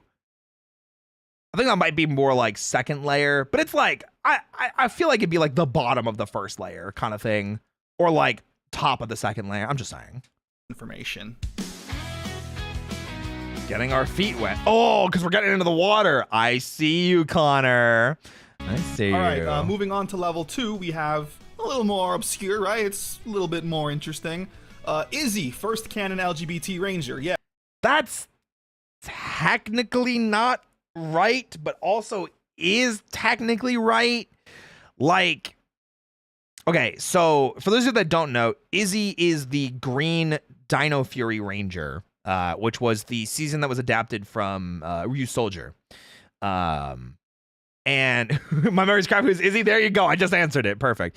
And they are canonically canonically at least bi. They have a girlfriend. I don't know if she ever explicitly said the words gay. But she has a girlfriend. I would just say that she's gay, but like I don't freaking know. Whatever labels they want to use. But the thing I'm like, I don't know about her being the first canon, because like, if you've seen the 2017 Power Rangers movie, Trini is LGBTQIA plus, and at least not straight. I'm just saying, you know, what's a Power Ranger? How much time do you have? Do you have 9 hours? So yeah, the 2017 Power Rangers movie, technically the first canon LGBT Ranger, because it's part of the Power Rangers brand. You could say Izzy is the first canon LGBT Ranger to the show. that's acceptable. But like just saying overall, I think that's incorrect. 2017 is a different universe. Yeah, but it doesn't say that. It just says first LGBT Ranger. It doesn't say which universe. It doesn't say anything like that. I thought David Yost. Well, David Yost, obviously IRL. Like, yeah, 100%. But yeah. Yeah, the campfire scene. Yeah, where Zach is like, oh, boyfriend troubles? And she goes, yeah, boyfriend troubles. And then he pauses and he's like, girlfriend troubles? And she just stays quiet. And it's a very, I love that campfire scene. I think that campfire scene is one of the strongest points in that movie. I don't want to talk, listen, I don't want to talk about the 2017 movie, please. Please! Ugh. Yeah. So in Power Rangers Dino Fury, Izzy, the Green Ranger, is confirmed to be a lesbian. She likes girls, and that's something that Power Rangers has never covered, weirdly enough. And the fact that it took them this long to be like, hey, this character likes the same, like, you know, gender, it's crazy it took that long for Power Rangers of all things. It is funny too, because like Kamen Rider did it with like a trans character, didn't they? Didn't like wasn't there a trans Kamen Rider character in like the 2010s? Like an actual Kamen Rider? Did that happen, or am I crazy? Kamen Rider Double? There you go. So it's ironic to me that it took Power Rangers like almost an entire extra decade comparatively to Japan. And Japan is always the country that is considered like very conservative. And they did it first. Turns out Japan's the progressive one. You know? I think it was Gaim. I think so. I think you're right. I think I know which one you're talking about. So yeah, Kamen Rider's based again, true. Based on what? Based on.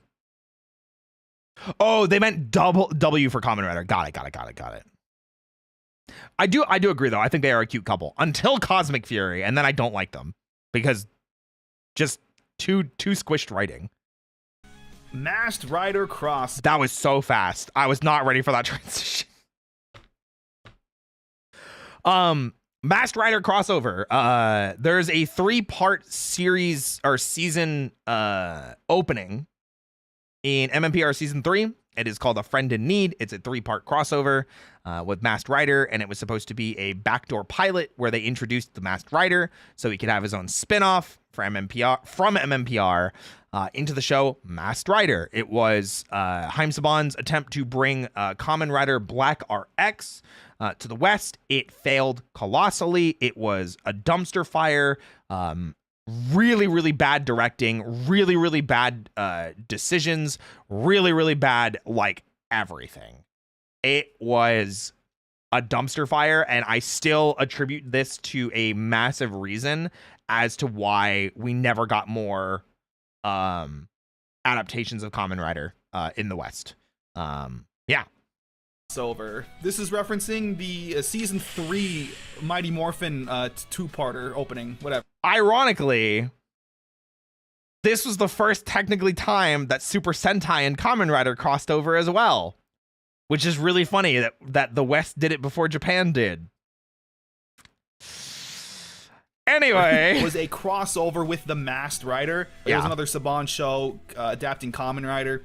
And it was just so bad. Yeah. Like, it was genuinely probably the worst thing I have ever seen in my entire life. Masked Rider, I'm talking about. Yeah, I was going to say, the 3-parter actually isn't that bad. But Masked Riders were so bad, dude.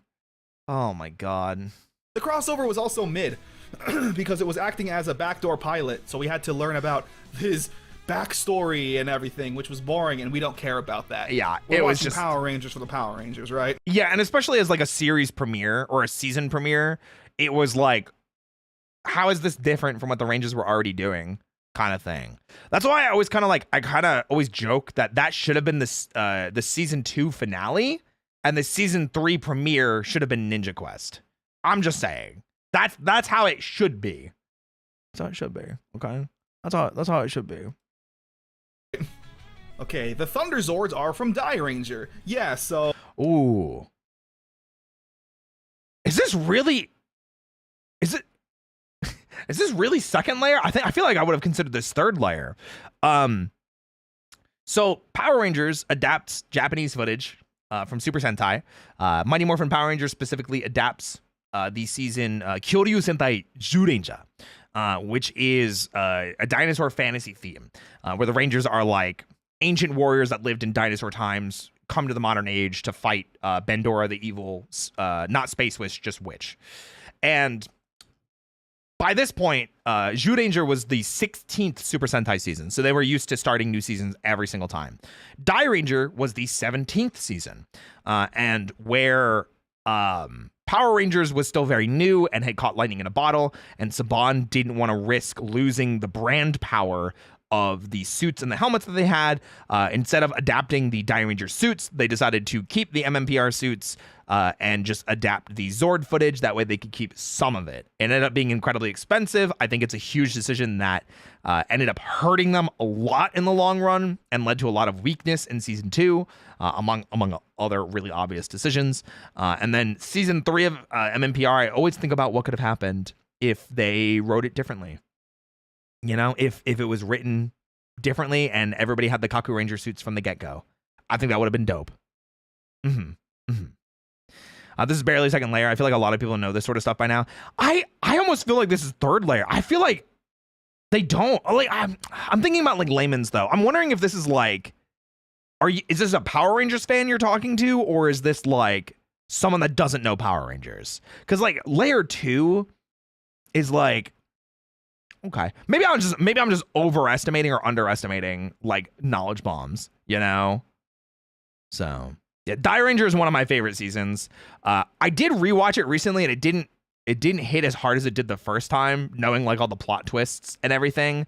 But it's still a banger season. Really good stunt choreography, fantastic martial arts, really good music. If you get the chance, definitely watch it. It definitely has some really obvious flaws, but it's still really good. And if we get to talk about Kaku Ranger, I want to talk about Kaku Ranger, because I think Kaku Ranger is of the seasons I've seen, Kaku Ranger is my number 1. It's my favorite season. That finale, yeah, because they thought they were going to get a second season, so they set up a second season and it didn't work. Oh, okay.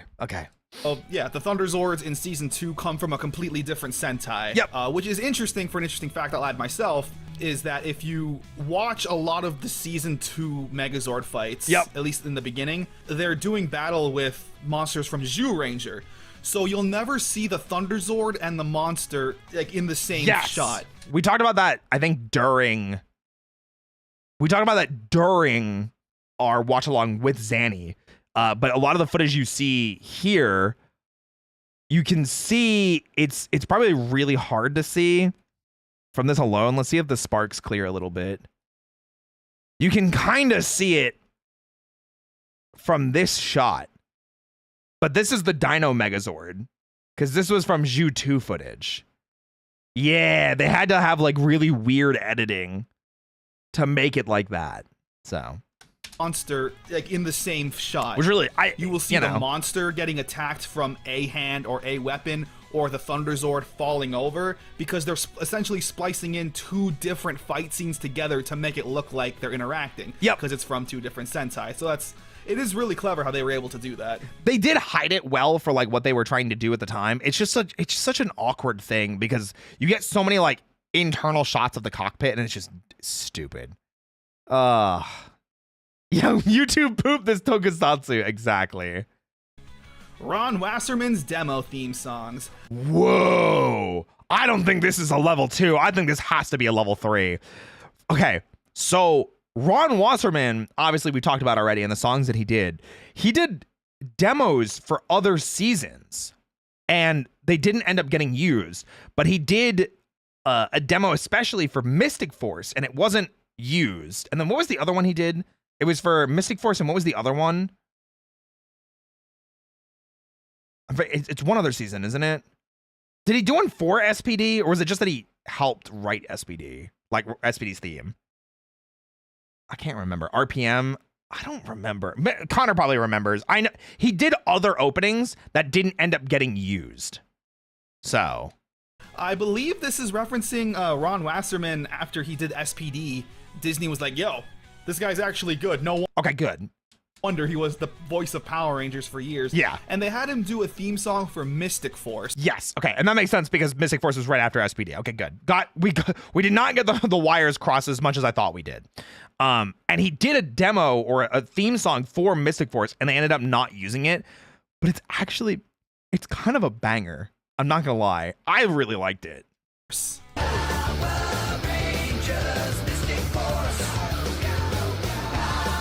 I like it. I know this goes pretty hard. I'll be honest. I know it's not like the most amazing thing in the world. You can look it up. I like it way more than what Mystic Force theme is, but yeah. Honest, I mean, it is a little kind of I don't know. It doesn't feel. It's Go Power Rangers basically, or he tried, but like I liked it. As saucy as SPD, but it's a demo theme, right? Like, here's an idea of what it'll sound. Yeah, and it wasn't like a finished thing. It was literally like, hey, here's an idea of what I could do. Like, yeah. So I guess it's not really what they were looking for with that season. I think they wanted something a little more kind of hip, literally, because it was. Yeah, because they kind of went with the hip hop opening, or whatever. Is it rap? I don't even know if that's defined as rap. But yeah, Mystic Force went with a much more modern approach, which was kind of funny considering it was fantastical. But yeah. It was a hip hop theme song that was actually not too bad. Yeah. But yeah, it's interesting. Actually, while we're on the topic, because I don't know if it'll show up again, the RPM. Yeah, okay. So somebody else mentioned this in chat. We were talking about this with the RPM. The singer for what is it? Ninja Sex Party? NSP, right? Did the opening theme for RPM, and this one is a banger. And I'm very sad that they didn't use this, because this one is, I think, significantly better. Yeah. Ninja what? Release the Kraken. That's all I'm saying, okay? PM demo. Yeah. I think it's like it's way better than what we got. I agree. I get it. It is a dark season. It is supposed to be depressing, and I don't care. The song needs to be good. Check this out.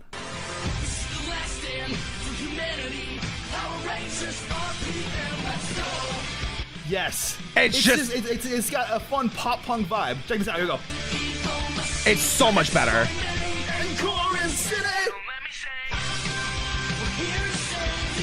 It was sorry, I got so much better. Oh, that's not Danny's demo? Oh, it's not? I gotta hear the Danny one again, though. I wonder if he pulls it up. TMNT crossover. Okay, he didn't pull it up. We'll have to listen to Danny sometime. I don't want to listen to it just in case it gets a copyright hit. Throw it in the Discord, Belmore. If you guys want to hear the demo from the lead singer from Ninja Sex Party, definitely go check out the Discord. Yeah. TMNT crossover is referring to the TMNT crossover that we had in Power Rangers in Space. This doesn't feel like a second layer thing. This feels like it should have been a first layer thing, in my opinion. I feel like a lot of people that we've talked to, especially when we're reacting to a lot of the videos, especially during In Space, people are like, when's the TMNT crossover? When's the TMNT crossover? Didn't they cross over with TMNT? I hear it all the time. You know? He didn't mention the Wild Force one that shows up in the promo. I think he mentioned it in the Time Force and the Wild Force video, though. So, and that might be a later one as well. But I do remember him talking about them during the individual videos. The TMNT crossover doesn't exist. God, I wish not. Oh, God, I wish not. Oh, my goodness gracious. Yeah, there was a crossover with the Ninja Turtles and Power Rangers in Space. I think if you tell that to people, they'll be like, whoa, I did not know that. I think this is more common knowledge than some of the other things that we talked about. I feel like it is. Theme goes hard. I wonder if we could listen to like a couple seconds of it.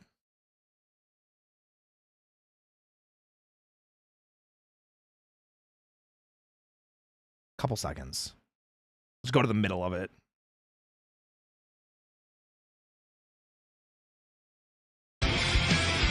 No, that's the one that he listened to. Oh, Belmore, did you put it in the other place? I said put it in the Toku chat. Now, how are people supposed to listen to this? What the heck?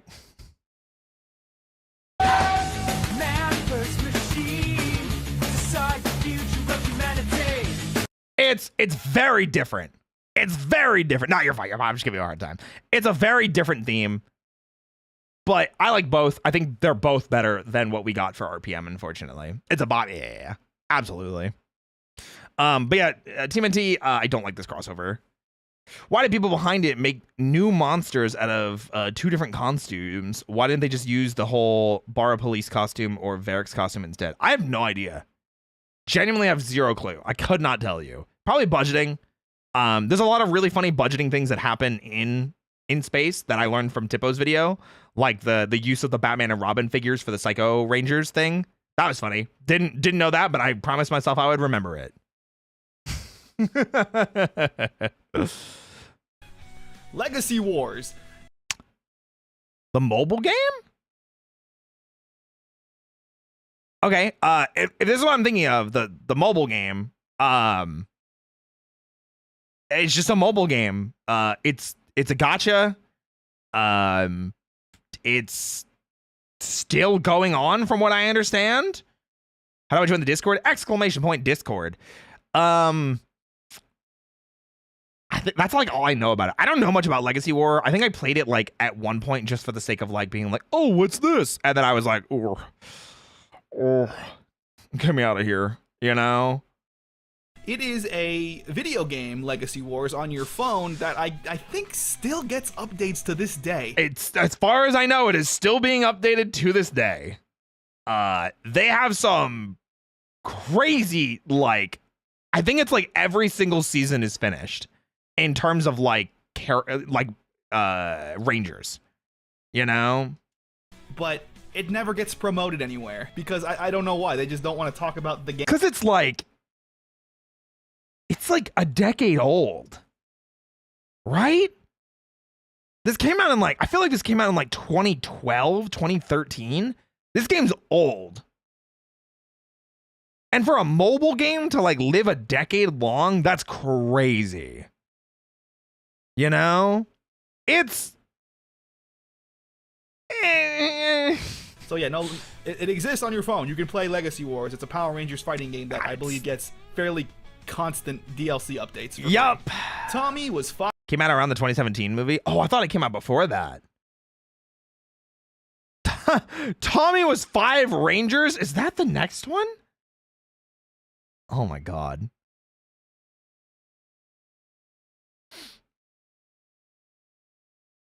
It's only 12 years old. It came out in 2017. I think you need to do some math there. That would make it 8 years old. It's 23 years old. Guys, it's 8 years old. Yeah, Mario Odyssey came out in 2017 as well. Same year as Mario Odyssey. That's crazy. We actually talked about this. Tommy was 5 Rangers. He's MMPR green. He's MMPR white. Zeo red. Turbo red. And then Dino Thunder black. 6 if Draken counts. I mean, I guess. We can say that too. But that's a different Tommy. So technically, Tommy was never. It's just a different Tommy. Because that's Thomas Oliver. I'm just kidding. But yeah, I don't know if I would say that this is like, this might be like tippy tip of layer 2, but yeah, it's just Tommy's 5 different Rangers, 2 reds, a white, a black, and a green. And that's it. Do we count the White Stranger? No, because it's not a morph. Oh my gosh. 5 Rangers. Yeah, so again, referencing the fact that Tommy, the Power Ranger, played... The Power Ranger, there you go. Red Zeo, MMPR white. Oh, I just realized I've been blocking Connor's face the whole time. I am so sorry, Connor. I did not realize I was blocking you. Hold on a second. Let me move chat down. I did not realize I was blocking you that whole time. My bad, bro. My bad, bro. I didn't realize. Yeah, Connor's been in the corner the whole time. I just looked over at OBS and I was like, where's Connor? Oh my gosh. But yeah, Zeo red, MMPR white, MMPR green, red turbo, Dino Thunder black. So multiple Power Rangers. He was the Green Ranger, the White Ranger, the Red Zeo Ranger. The Wet Ranger. The wet works, you know? The Red Turbo Ranger, and the Black Dino Thunder Ranger. Yeah. So in a way, Tommy himself could create his own 5-man team. Yeah, with 2 Red Rangers. Yeah, absolutely. Hey, who's that? That's Connor the Waffle. He's the one that makes all the videos that we watch, except for the video that we watch from Tipo, or if they're from Watch Mojo, which have only done that like once or twice. So those are fun. Yeah. So yeah, that wraps up the second layer. Let us continue. Second layer done. Beneath the surface. All right, here we have Doomsday was meant to be the series finale of MMPR. We talked about this on multiple occasions, especially because we've watched Connor's video on MMPR on several times with several different groups of people.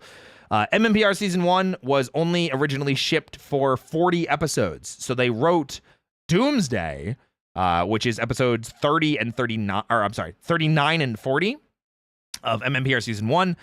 They very much wrote them to be like season finales, but Power Rangers was so popular that obviously it didn't end up being the finale that they thought it was going to be, and yeah, they shipped it for even more. So that's just that's just kind of where it went.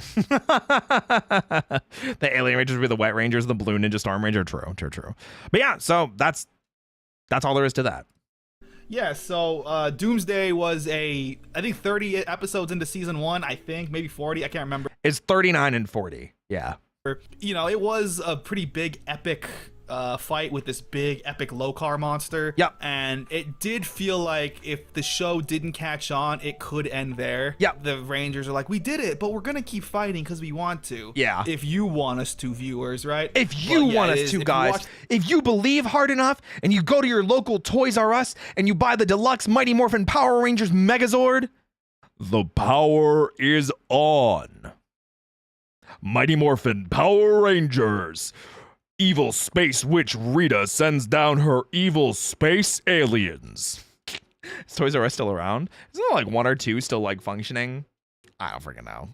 That episode, you could stop right there and see originally where the vision was supposed to end. Yeah. For Power Rangers. Power Rangers Energy Chasers. Do I remember what this is? I might not know this one. Energy Chasers? Energy what? What would Energy Chasers be? That can't be Kidda Major, is it?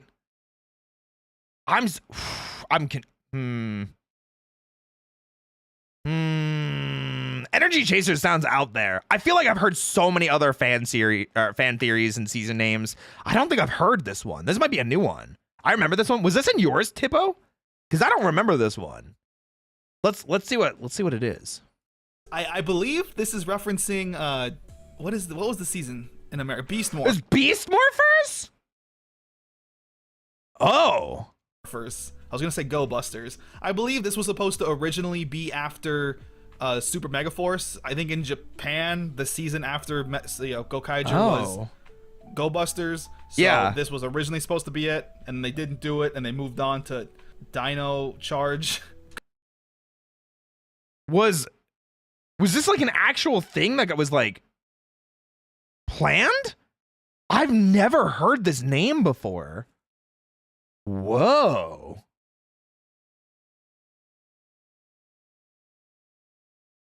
That's crazy. April Fool's joke, Go Busters adaptation. Oh my god. That one was crazy. April Fool's, they lied about originally adapting Go Busters. Really? Concept name, I believe. But it was an April Fool. Okay, I don't think they ever planned on doing Go Busters. They wanted to go straight to dinosaurs for the money, but it was an April Fool's prank. That's crazy. I'm gonna have to look that up. I'm gonna need to get like, because some people are saying like, oh, it was a concept name. It was, this, that, and the third. But I'm like, where's the truth? It's somewhere in there. Samurai is a watered down Shinkenger. I mean, everyone said that. I've heard from multiple people that have seen Shinkenger. I have not seen Shinkenger myself. Like I said, I'm back on Hurricaneger. The people that I've talked to that have seen both Shinkenger and Samurai have said that Samurai basically copies Shinkenger's plot 1-to-1, but because it doesn't have a lot of the Japanese cultural significance, there's a lot missed. There's a lot that is toned down. There's a lot that is watered down. And it's just I mean, I feel like you could say this about a lot of seasons, you know? So, yeah. Yes. So yeah. This is something that yes that I've heard, where in Japan, apparently, if you just write down the story of Shinkenger, which is the Sentai that was Samurai was based off of, it is beat by beat the same, down to the loner Red Ranger, you know, the goofy Green Ranger, the strict Blue Ranger. The story beats are exactly the same, just with white people names over it, right? White people's names. Oh my god. There's rumors that they ripped off fan subs of Shinkenger. Unless I saw confirmation of that, I would say that's just a rumor. Is Go Busters a real thing in the Sentai? Yes, Go Busters is a real thing. What was it? Tokume Sentai Go Busters or something? I cannot remember for the life of me. I cannot for the life of me remember. Oh my goodness gracious. I think Energy Chaser Vengeance is supposed to be the same Vengeance from Power Rangers Wild Force and RPM. Wait, there's a Vengeance in Wild Force? I don't remember that. Yeah, where's Toa?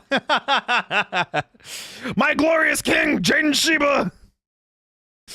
I have not seen Shinkenger. I do want to one day. Like I said, one of the things that we plan on doing during Morphenomenal May is we are going to watch more seasons together.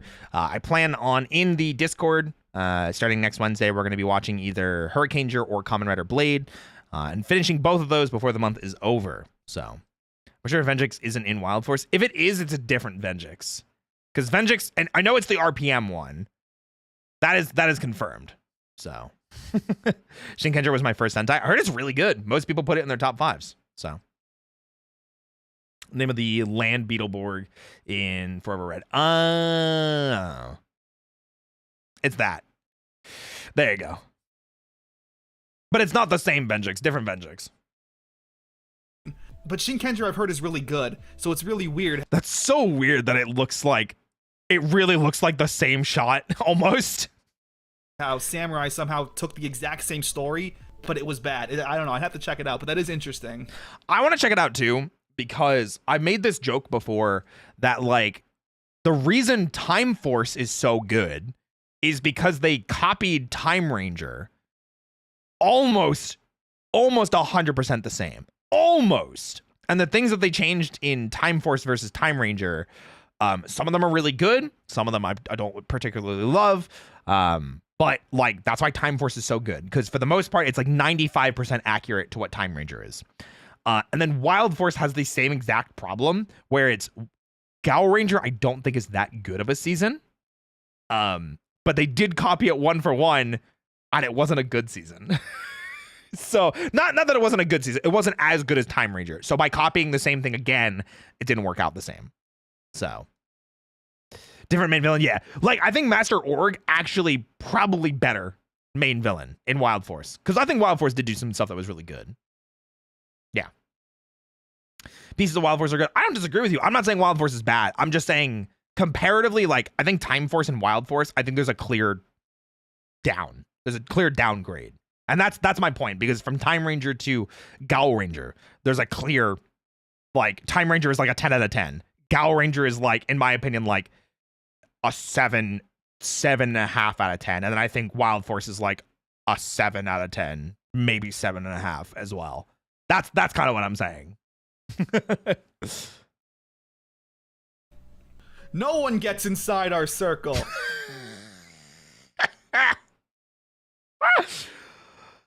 Power Rangers could have made Vengeance from Wild Force the same Vengeance and RPM and Beast Morphers, yet they didn't. Why are you asking me why they didn't? I don't know. I'm not a show writer. Probably because they didn't expect anybody to know the name of the freaking Beetleborg, and because RPM they already knew was an alternate universe, so they didn't feel like it was necessary to make the same name. No one gets inside our circle, though, is the quote that Doggy Kruger says in the Dino Thunder crossover, in one of the 2 Dino Thunder crossovers with SPD. It's during SPD. It's like funny to hear it now. In context, I liked the scene a lot, and I like that the crossovers with SPD. It's just, you know, it's just funny now. So This is a funny meme within the Power Rangers community, similar to Chijay saying, I'm going to toss your salad. This is and did I ever tell you guys about that time I got baked into a pizza? Referencing the SPD and Dino Thunder crossover, where for some reason the Rangers create a circle and we get a shot of every single Ranger saying, no one gets inside. No one gets inside. No one gets inside. No one. That's definitely not Tommy that said that. Hold on a second. Tommy did not say that. No one gets inside. That's just not Tommy. Gets inside. Gamer Reap, thank you so much for the raid over on the Twitch side. Welcome in, Twitch Raiders. My name is Roy Chiato, like a macchiato. I'm your coffee-fueled bunny host with a serious passion for voice acting, and I absolutely love working out. We are reacting to Connor's Power Rangers Iceberg Explained. It's been fun so far. I feel like I've learned one or two things, which is always really fun. And I'm challenging myself with knowledge to see if I know as much as Connor, because whenever Connor and I do something together, I want to make sure that like I'm on the same level as him, because I think he does more research than I do. I'm just like, yeah, I put on a college thesis presentation for Fred that one time and I learned everything about MMPR, and then all my other knowledge outside of that is like, I'm pretty sure I remember this properly. Yeah. No one gets inside. Megazord only suits. So this was something that Saban era started, and it was specifically to sell more toys. And ironically, the first season they did it, which was in Samurai, was really good. I love the cockpit suits in Samurai. I think they are fire. I think they look so good. Genuinely. I don't remember there being any for Megaforce or Super Megaforce. And then for Dino Charge, I think they also exist, which I think they were just okay. Ninja Steel, didn't really like them. So I gotta head to bed. I'm driving to parents to the airport in like 6 hours. Hey, no worries. Take care, Mareep. I hope you have a great night. Bye-bye. Bye-bye. But yeah, I think that's what this is pertaining to, because yeah. I don't know what that's referencing exactly. Got him! I think... Oh, no. This is... Okay, thank God. Thank God you knew, Connor. Referencing the fact that... Yeah, like, look how good these look. These look so good.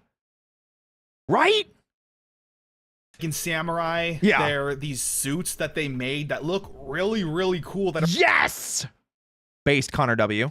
Are American made, but they're only ever used in the cockpit. Yeah. Like, why would you create this? These I was okay with. I don't love the giant dino charger on their chest, though. It just seems kind of awkward looking. I think that was the thing I didn't like about them. But I do like the other pieces. Suit that you only use in the Megazord cockpit. He's cheating. That cut means he looked it up. True!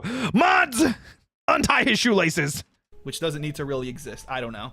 I don't think they need to exist either, but I do think it's something cool that they did, and they sold more toys because of it. So, kind of dumb for them wasting money like that.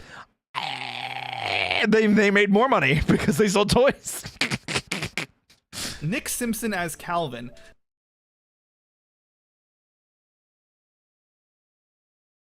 I don't know who this is. I don't know who Nick Simpson is. Oh, wait a minute. Yes, I do. Oh my God. This is in regards to Ninja Steel. When they first revealed Ninja Steel at Power Morphicon, because they used to reveal Power Rangers teams at Power Morphicon. I don't remember. I don't know the names of the actors for Ninja Steel. But the Yellow Ranger, Ninja Steel Yellow, yeah. So the Yellow Ninja Steel Ranger was a completely different person when they revealed it at Power Morphicon, and then when the show aired, completely different person. And I'm sure he knows this. So yeah, this is during the there you go. So I do not know this actor's name, but he obviously is not in the show. What is it? Ninja Steel, like Ranger presentation. Like, look, here are your new Rangers. There was this guy, Nick Simpson, who was supposed to be Calvin, and then... Oh, that's his name, Nick Simpson. There you go. Randomly, for some reason, he was just now a white guy. Do we ever get confirmation as to what happened? Does anyone know? Does anyone know? Who got recast? I don't really know the story behind it. There is a... Motherfuckers took his melanin, no shot. Yeah, I have zero clue. I don't know what happened. Similar story of Izzy, where the original actress was someone I can't remember. Let me look it up, I guess. So Izzy was supposed to be played by Alexandra Nunez. I don't think I knew that. Though she looks familiar. Huh. Well, I'm happy with how we had Izzy anyway. So, bro, Morph, that's crazy. Right, very, very pretty woman. But I think the story goes that she had some like risque photo shoots, like professionally or not, it doesn't really matter. And they were like, oh, well, you can't do that. You are with Power Rangers, this kid's show, so we can't hire you. They didn't hire her because she was too hot, I guess. That's crazy. Ain't no way. I don't know, it's stupid. Here we go. Power Rangers is filmed in New Zealand and is also banned from airing there. Yes, funny, really funny thing that is 100% true. So Disney moved production of Power Rangers to New Zealand to have different locales to shoot and also be more affordable, because shooting in New Zealand is way more affordable than shooting in LA or shooting in California in general, which is where a lot of, you know, the original seasons of Power Rangers are filmed. But they can't show... I don't remember why they can't show it in New Zealand. Is it literally just for violence targeted towards kids that they can't show it in New Zealand? Is that what it is? Like, it's a kids show, but there's violence, so they can't have it? Yeah, too violent? I think that's what it is. It's so funny though. It is, and it's been like that since it started airing, you know? Has something to do with visa issues?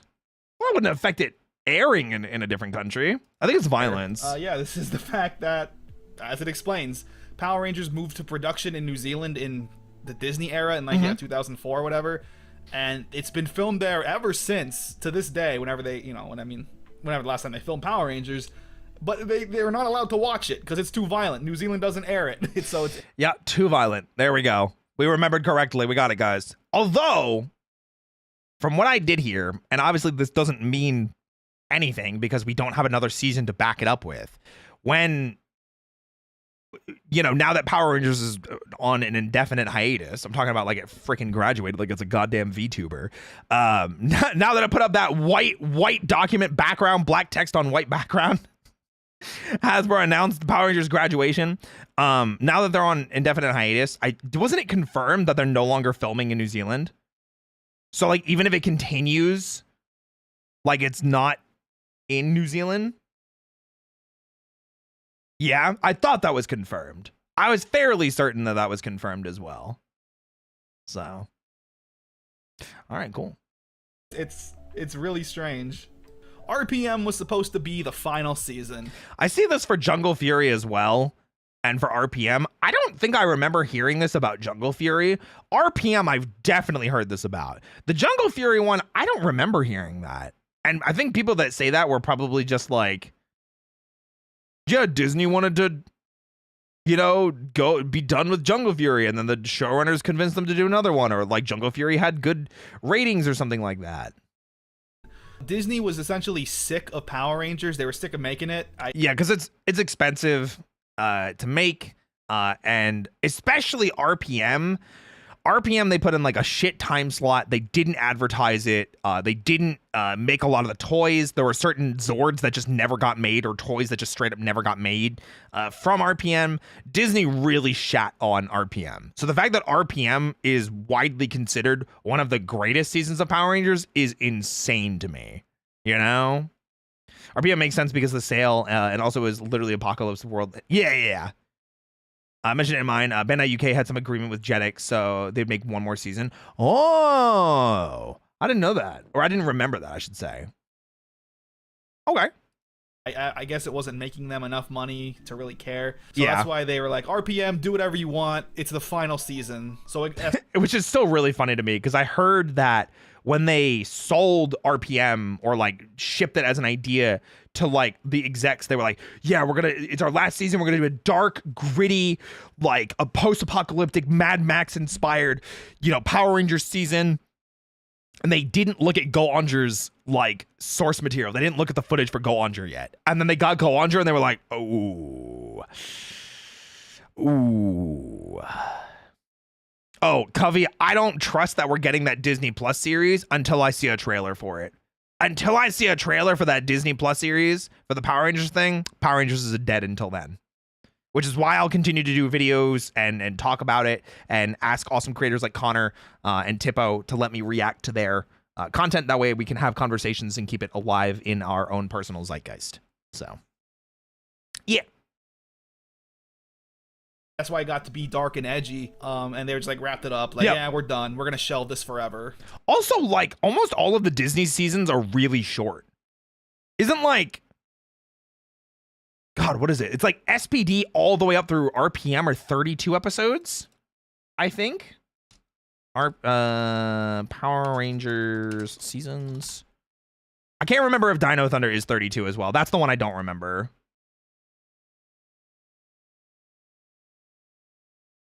Can I just get a list of the seasons, please, with the episode counts? There we go. Oh, sorry. It was SPD had 38, and then it was Mystic Force had 32, onward up until RPM. There we go. Is the shortest. I mean, technically, MMPR Season 3 had 33 episodes as well, but they were using that as a transitionary point with Mighty Morphin Alien Rangers, so then they could advertise Zeo, which worked and didn't work, and it was interesting. Anyway. Until Saban bought him back. You know, wonderful. Yeah, what? Great. Green Ranger White Stripe. Oh, Fighting Spirit Green Ranger. Okay. I know this exists. I don't know the reason for it, though. Was it... No one counts Alien Rangers. It's because they classified it as a mini series, so like I don't count it. I don't know why, and I feel like the answer is literally just as simple as like it's just a prop mistake. But I feel like so this is in Dino Thunder. It's during Tommy's coma episode where he has to fight his past selves so he can get his Black Dino Gem back. I don't think I've always heard different reasons. Yeah, I can never find like a specifically like an exact specific reason. But yeah, the helmet in the Dino Thunder episode has a silver stripe on it, and which is usually dubbed Fighting Spirit Green Ranger because it's what Tommy remembers. I think it's just a prop mistake. I'm gonna be real.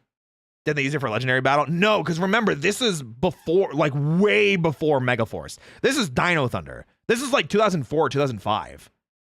So this is like almost a decade before that. So one is like the prop master misremembered. That's kind of what I'm thinking. Or somebody thought it looked cooler. I don't freaking know. Let's find out. Let's see if Connor knows or if he looks it up. This is a weird thing where in Dino Thunder, during Tommy's flashback, they made a new Green Ranger suit and it had a white stripe on it. I don't know. Maybe they thought the original suit was too boring, so they tried to spice it up. I don't know. I like Tippo is saying in chat, I cannot for the life of me find the reason for this. It feels like every time I look it up, it's a different reason. So prop mistake feels like it makes the most sense. I know it's referenced in other things. Surprise, surprise. We got a freaking Lightning Collection version of it. We got a Lightning Collection version of Fighting Spirit Green Ranger.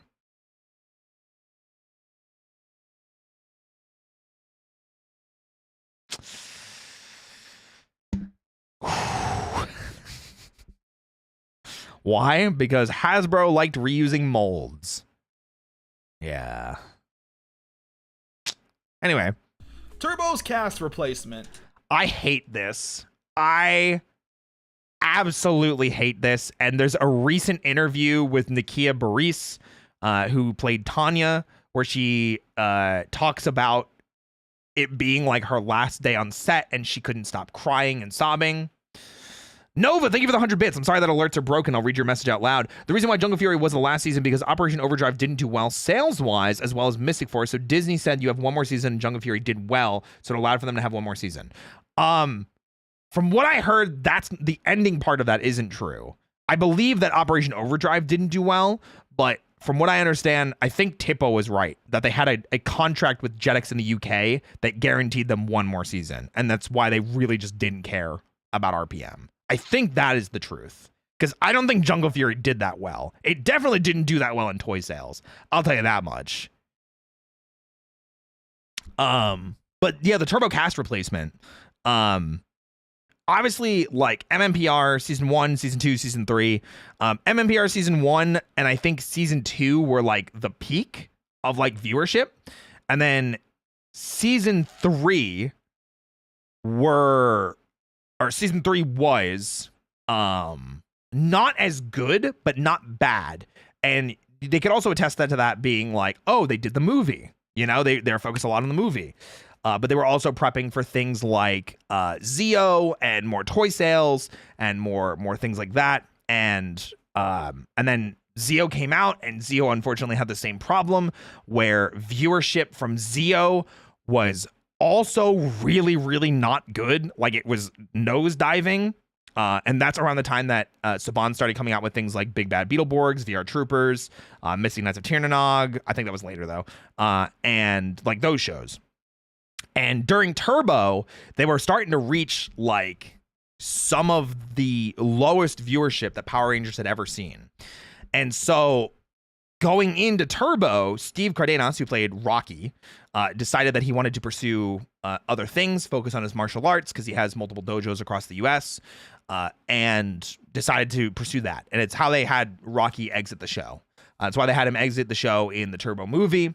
And they, in an attempt to kind of capture back the specialness of Power Rangers, they brought Justin in. And I think part of that was because Big Bad Beetleborgs was taking off. It was doing really well. But Justin was like, I will always say this. Justin is not the problem with Turbo. And unfortunately, a lot of people attest it to like Turbo being a bad season to Justin. He's not the problem. But Turbo does have a lot of problems. And unfortunately, viewership for Power Rangers just kept plummeting. And so Jason David Frank, Tommy, and Catherine Sutherland, Kat, both expressed interest in leaving the show during Turbo and during the movie, especially. They were like, we want to be done with the show. We want to move on. We want to do other things. We want to explore other acting opportunities. But Saban had a rule that was basically, hey, while you're on Power Rangers, you cannot do anything else. And so they were basically like, all right, we're done at some point. However, Johnny Young Bosch, Adam, and Nakia Baris, Tanya, were not done. They did not want to leave. They weren't done with the franchise. They still wanted to continue being there. And unfortunately, when Jason David Frank and Catherine Sutherland decided to leave, Saban just said, you know what? We'll just replace everybody. So they replaced everybody except for Justin, because they had just brought him in that season. And they made it this big cast replacement thing in a hope that bringing in these new Rangers would help boost viewership. And it kind of did. It actually did boost viewership. And then especially going into In Space, it worked even more.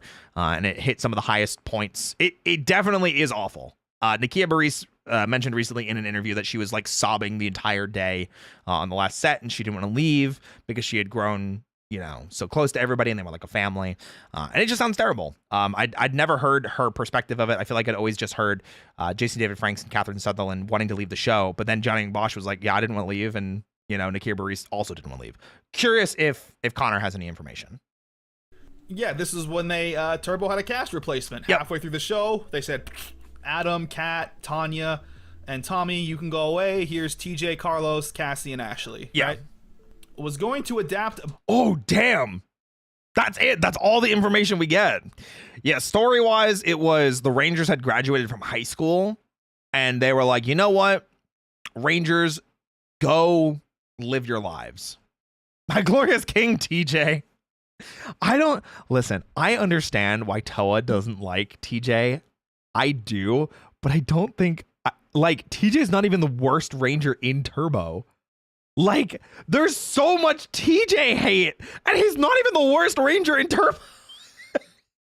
He's not the best. I think honestly, Justin is probably the best ranger. Either him or Cassie, because I love Cassie. I think Cassie is good in both seasons that she's in. But like, man, I don't think TJ is that bad. And then, you know, he is amazing and in space. I'm just saying, Cassie's great in both seasons. And everyone loves Ashley. I don't think Ashley is. I mean, I don't hate Ashley.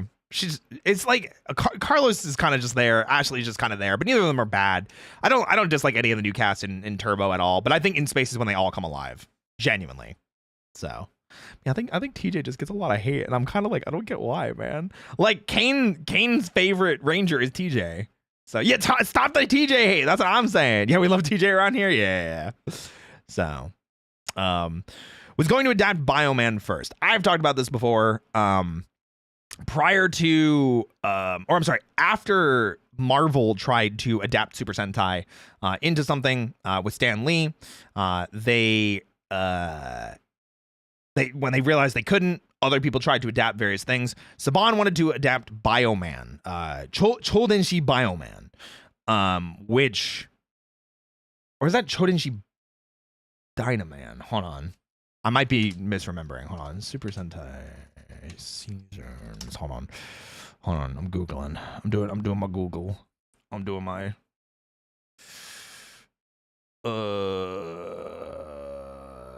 I remembered correctly. This is Chodenshi Bioman. Okay. So Bioman was the first season that Saban wanted to adapt and could not get a network to pick it up. And that's pretty much it. He tried to adapt Bioman first. There is like a pilot kind of thing, and it didn't get picked up. It's got the guy from Top Chef, who is also a trained martial artist, whose name that I always forget. He's in the John Wick series. I cannot for the life of me remember his name. And I feel really bad because I really like him. I think he's really funny and a really skilled martial artist. Bioman at first. I guess the original Sentai to be adapted into Power Rangers was Bioman, which I've never watched. But honestly, I think that would have been a horrible idea. Obviously, in hindsight, you can say that, but Zyuranger worked perfectly because of the dinosaurs. Yeah, the dinosaur craze of the 90s was like, it was the perfect first season for Power Rangers. It really was. Yeah. The suits were also really cool looking. Bioman is just, it's too boring. It would have had the same fate as VR Troopers, just because the suits looked mid and there's no dinosaurs. And there's no dinosaurs. Yeah, I kind of agree. I wonder if there's any other seasons that could have been adapted. I feel like 5-Man probably could have been, or not, I'm sorry, not 5-Man.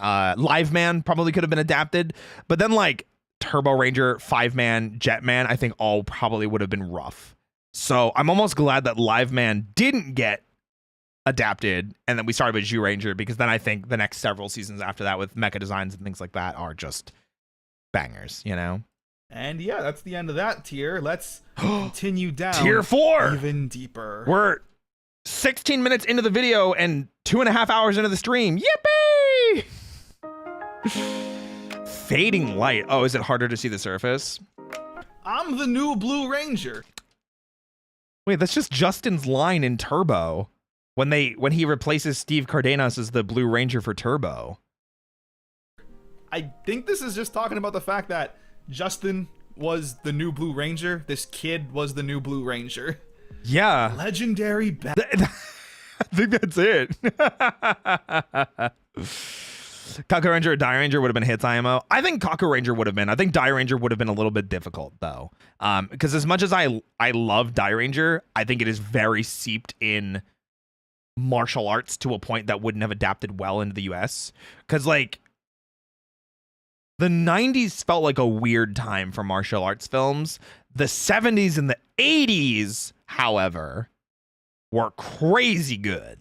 But yeah, Die Ranger I feel like would have been a weird middle ground of, I'm not sure whether that would have been adapted well. I wish it was, but Kaku Ranger I think would have been amazing. It's just ninjas.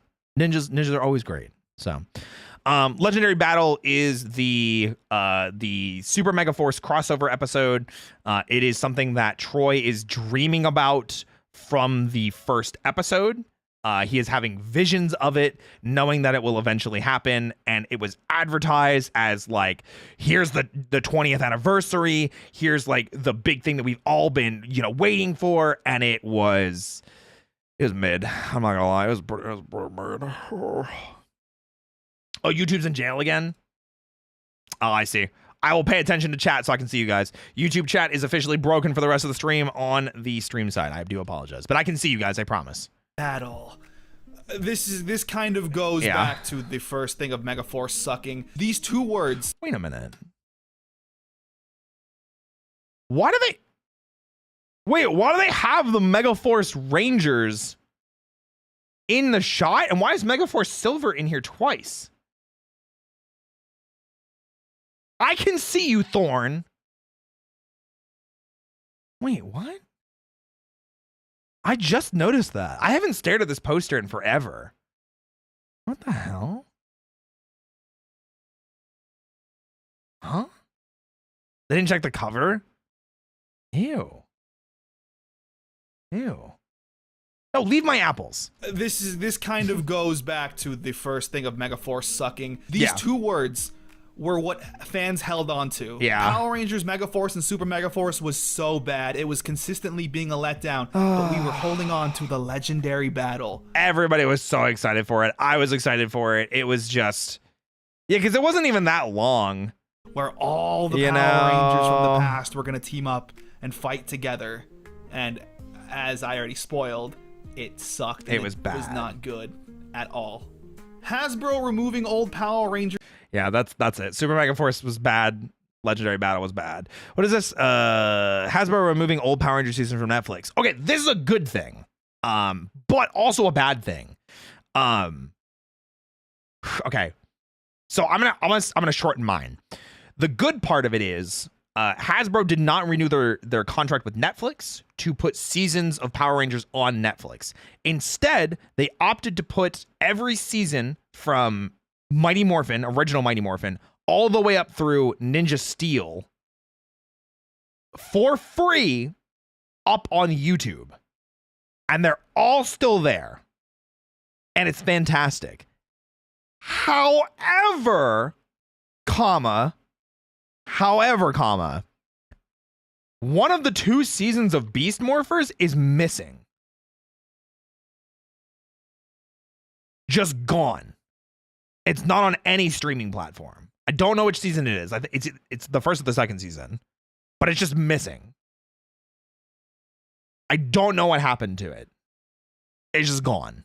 Just gone forever. Yeah, however, you have on the playlist where you watch them in order starting at Lost Galaxy. Yeah, it's the super easy way. And I'll always tell people, hey, just literally please go to if I just open another YouTube tab, I'm not even kidding right now. We go to Power Rangers Official. So it's this one because it's the largest channel they have.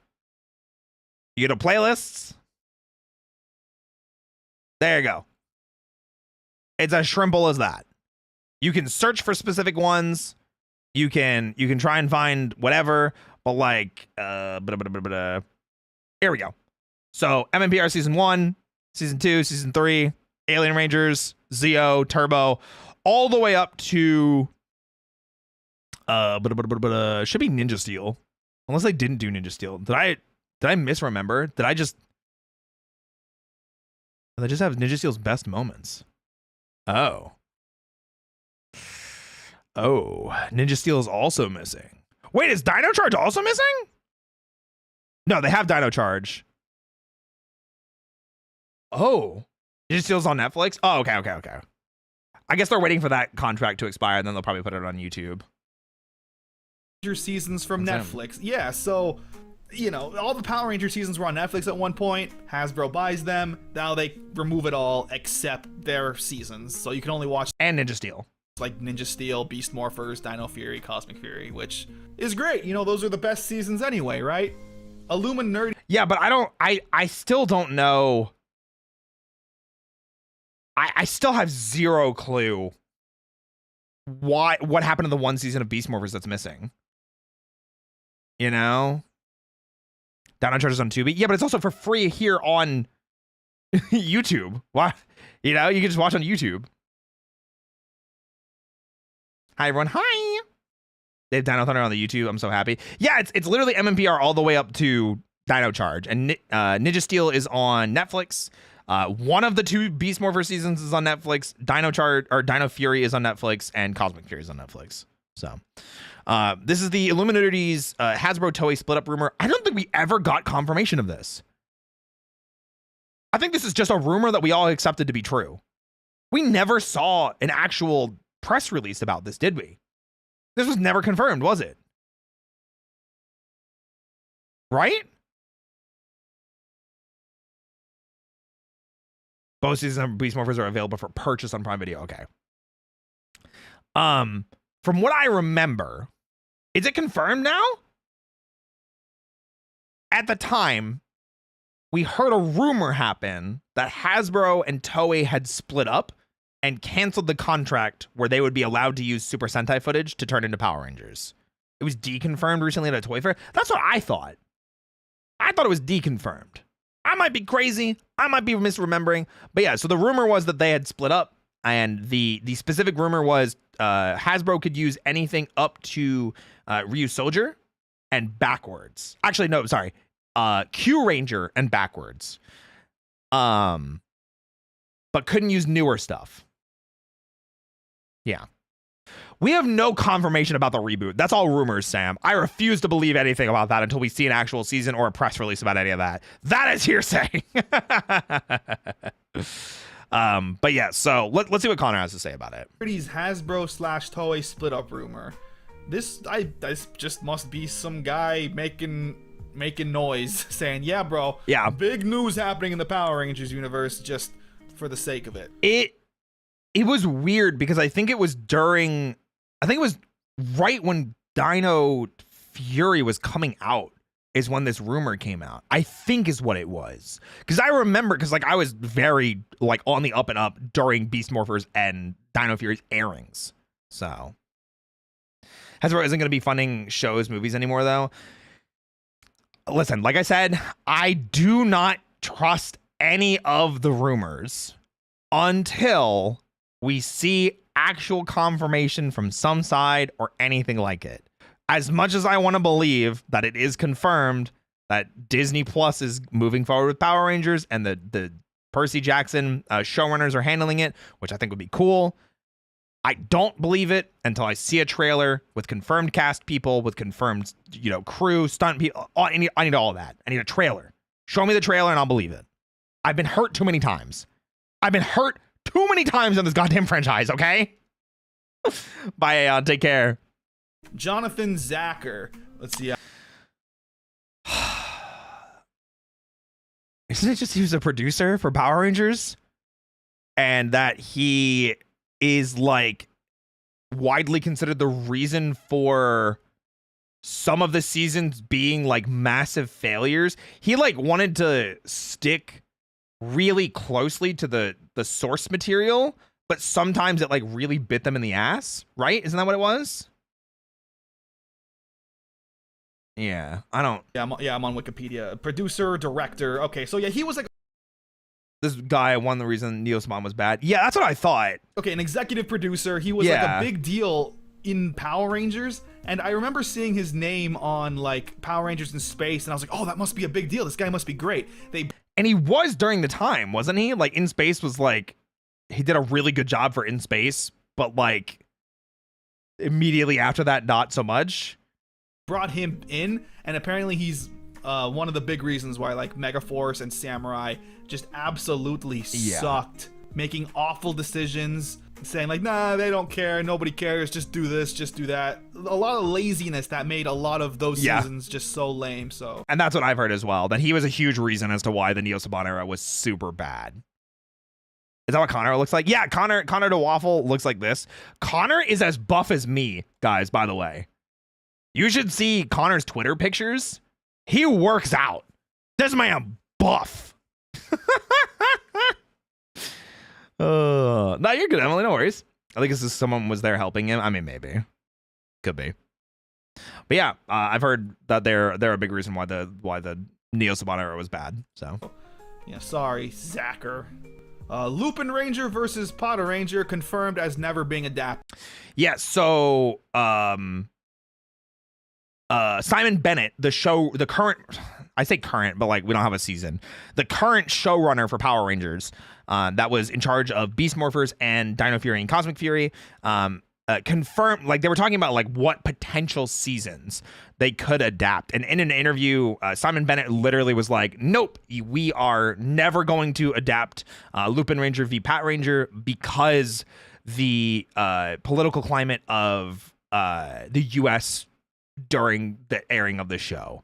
And obviously that has not changed. There's still a lot of issues with that in the US, and it definitely needs, you know, they have to be careful with those types of shows.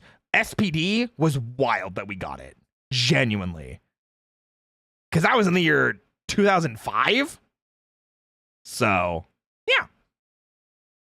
So this is a season in Japan that has two teams. A team of cop rangers and a team of thieving rangers, right? Lupin thieves, like Lupin the Third kind of thing. Right. And I've never watched it, but the concept is interesting. A season that has two different teams on two ends of the spectrum. The idea is supposed to be cops and robbers. So it's like the Lupin Rangers are trying to steal like jewels or something that are theirs, or like a legendary treasure, and the Pato Rangers are trying to put away the bad guys. Simon Bennett, he was kind of in charge of later Power Rangers, and I think he was very vocal, and sometimes people say that he was too vocal. We might talk about him more later. I liked it. I liked how candid he was. I liked how genuine and serious and open he was. But yeah, he said, Rangers as cops, problematic in today's climate. Rangers as robbers, problematic as Rangers can't be criminals. That's it. So it's pretty good. I never really was on Twitter or anything, but he was apparently a big deal. Yeah, he was very much a face that people could talk to. The transparency was good, but sometimes he was too transparent, and it he definitely made waves in the Power Rangers fandom. I'll say that much. He was he was loved by some people and hailed as a villain by others. I'll say that much. He confirmed that they would never adapt that season. Yeah. They could never do it for two reasons. You know, one of the team of Rangers are thieves, right? Yeah, and the criminals. Power Rangers can't be bad guys who steal. And secondly, it was a lot of, police brutality is always a hot button issue. Very much and so. I don't know. I think after the George Floyd stuff, they were really like, no, we can't really associate with like, here's police rangers, right? I think it was like close to that timing too. So just to not even be close to the controversy. They don't want to be near it or even associated with it in any way. Absolutely. So yeah, which makes confirmed sense. Never happening. Yeah. Megaforce actors hating. Would a Power Rangers anime work? Yeah, of course. Absolutely. There's tons of Super Sentai spinoff shows like Go-Go Loser Rangers, Red Ranger Isekai, things like that. So definitely check them out. I've heard that they're fantastic. I know a couple of people that have worked on the Red Ranger Isekai. I'm kicking myself that I'm not further along in my voice acting career, because I would have loved to audition for Red Ranger Isekai and be part of it, but alas, here we are.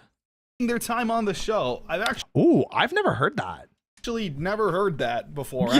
Yeah, me too, Connor. At all. I've heard of some actors hating their time on the show, but never the Megaforce one. So yeah, that's interesting. Yeah, that's Megaforce's new power. Oh, that's it? There's no does anyone know about that? Oh, okay.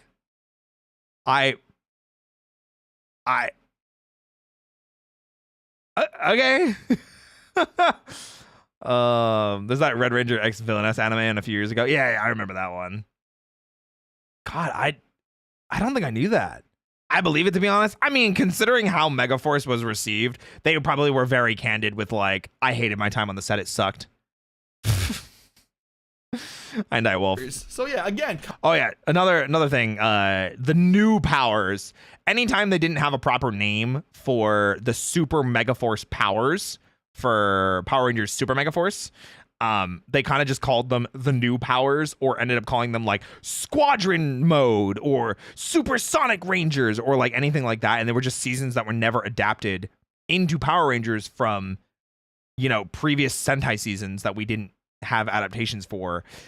And it was kind of embarrassing in a bad way, you know? Would you like a live action series for Power Rangers cartoon directed by Robert Kirkman? Well, Robert Kirkman, the thing is like why he's good at what he did. He wrote both The Walking Dead and Invincible. So like he's the creator of both of those. I don't know necessarily if he knows anything about Power Rangers, so I'm going to say no. I've not seen anything of an inkling of a decision that would make him a good writer for Power Rangers. I mean, I'm open, but like, so, you know, logical explanation for that. True. We're just shitting on Megaforce this entire video. I guess so. In Gokaiger, they adapt everything. Yeah, Gokaiger adapted 35 years of Super Sentai, and then some of those spilled over into Power Rangers while other seasons didn't, which is crazy. However, not everything was adapted in America. Yeah. So in Megaforce, they would turn into the Die Rangers or Bioman or Mask. This made me so sad because I love Die Ranger. I love Die Ranger so much, man. And they just said it's new powers. It's Prism Bring on mode. the new powers. It's Super Fire mode. And it was just like, where are these new powers coming from, bro? Yeah, like, obviously, if you're a fan of Sentai, you know. But if you're a Power Rangers fan, you're just seeing these new suits and they get no lore on it. It's just new powers. Here you go. Why not? It's lazy. It's more of the laziness from Jonathan Zacher. It felt real bad, dude. It was so frustrating. Original plot for Samurai. Was there one? Wait, I might not know this one. Yeah, okay, this is referencing Amit Bhaumek, who, if you don't know, Amit Bhaumek, he wrote Forever Red, one of the best crossovers. He had an idea of Power Rangers Hexagon for Ninja Storm. Oh, right. Where it would essentially be Power Rangers Hexagon. Civil War. We're probably going to get into Hexagon at some point, I would imagine. Oh, Hexagon, man. Oh, I want to talk about Hexagon. And I guess, you know, he's always wanted to be a part of Power Rangers. He's always pitching ideas here. While Shinkenger had many elements that appealed universally, it was also distinctly Japanese Surprise, samurai are Japanese? That's crazy. Story involving elements from Japanese history and culture, which might limit its appeal to Western audiences. That's crazy. That's true. I feel like imagine that. Like, Japan was always kind of keeping in mind an American audience when making Power Rangers. That's why SPD, Mystic Force, RPM, Jungle Fury, they were very obviously like, look, it's police and magic and kung fu. It was like very marketable for Americans. Yeah, absolutely. But after they heard that, hey, Disney said, we're not going to be doing this anymore, Japan seemingly just said, finally, let's just do a super Japanese show. And they made it. And then, you know, Saban was like, never mind, we will take that. I mean, they've done that a few times. Like, Dawn Brothers is super Japanese. And apparently, despite how goofy it looks at times, I talked to Kane, and Kane said that he thought it was actually genuinely really good, which just blew my mind, you know? So yeah, there's obviously a lot here. If you want to read it, you can, but I might have to later. This is coming from the man who I believe he is very creative. He is very much like, I have this cool idea. He's too ambitious for what Power Rangers wants, for what Saban and Disney want. They're like, no, it needs to be more boring. It needs to be more boring. There's a lot of interesting things here. That's crazy. People mistaking other tokus for Power Rangers. Yeah. There's the meme of Akiba Ranger with the super powerful Rangers, or the American powerful Rangers, with that joke, and then just scenes from Toku or other Toku seasons, or even just other Toku in general, and they're like, oh my god, that's Power Rangers, and no, it's not. It's Kamen Rider, or it's Metal Heroes, or it's, you know, the Space Sheriffs, or, you know, whatever else they have going on. This is kind of like the normie thing, right? These normies, they're going to see VR Troopers or Beetleborgs or anything tokusatsu and be like, Power Rangers, right? Power Rangers Hexagon. I don't want to talk about Hexagon. No. I don't want to talk about Hexagon. I already mentioned it. The original pitch for Ninja Storm, Power Rangers Civil War. Yeah. Ninja Storm Rangers got to pick a side. Very cool stuff. Yeah. I like the concept for it. I think it would have been interesting, but because we got Ninja Storm, and I think Ninja Storm is genuinely a great season, I don't want to think about what we could have gotten with Hexagon because of how complicated it sounds, you know? Thank you, Belmore. Too bad, Bunny. That was crazy. Scorpion Rain. So I also don't want to talk about Scorpion Rain, but I'm gonna let Connor talk about it. It was supposed to be a transition from Zeo to Turbo, right? I think that's what it was. this is something that I did not really I didn't really look up in my Zeo video, which is, to be fair, It's this is like old internet, it feels like, because like you're a kid in the 90s, you have no idea what this is. No one has any idea about what the hell Scorpion Rain is. And then as soon as like internet online forums and things started becoming popular in like the mid 2000s, Scorpion Rain shows up and they're like,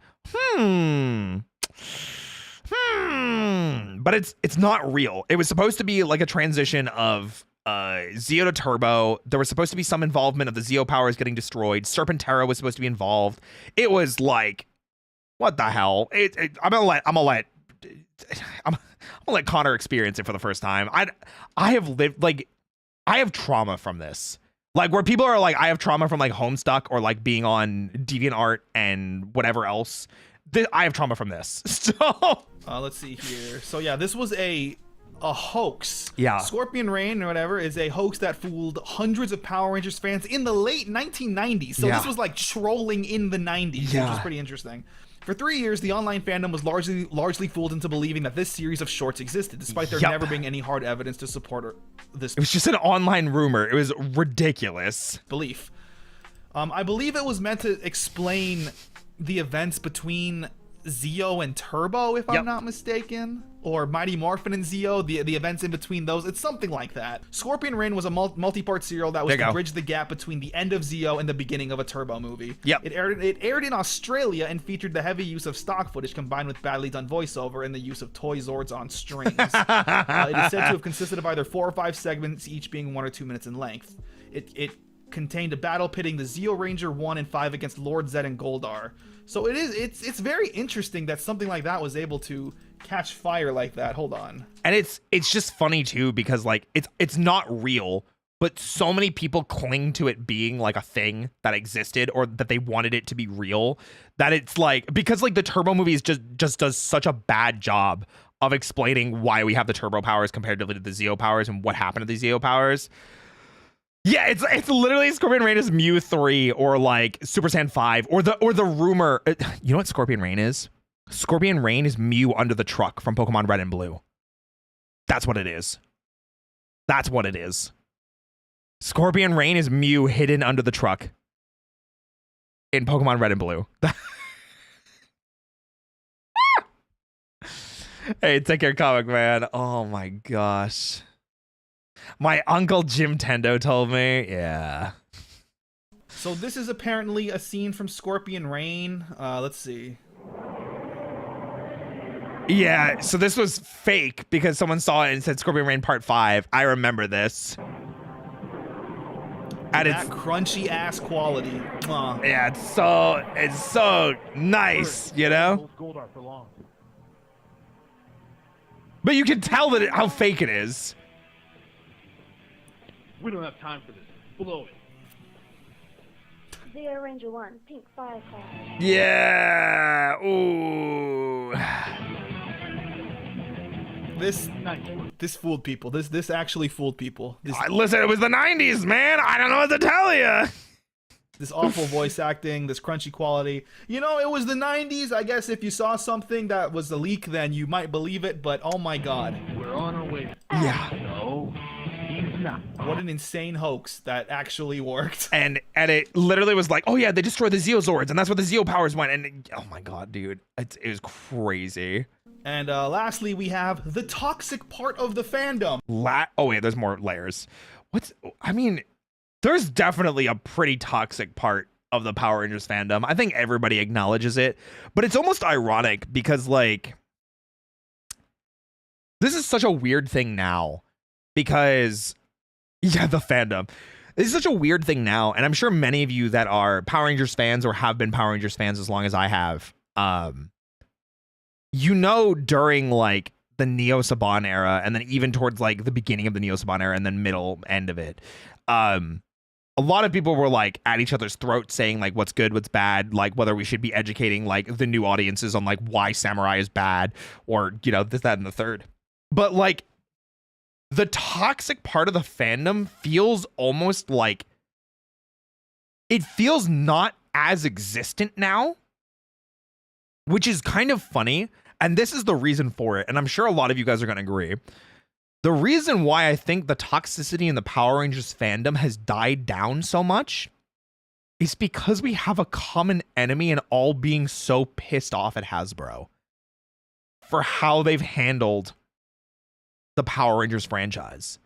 Because it's like we can complain about every season under the sun, but at the end of the day, everyone has the same opinion about how Hasbro has handled the Power Rangers brand, which is real. It's just really funny.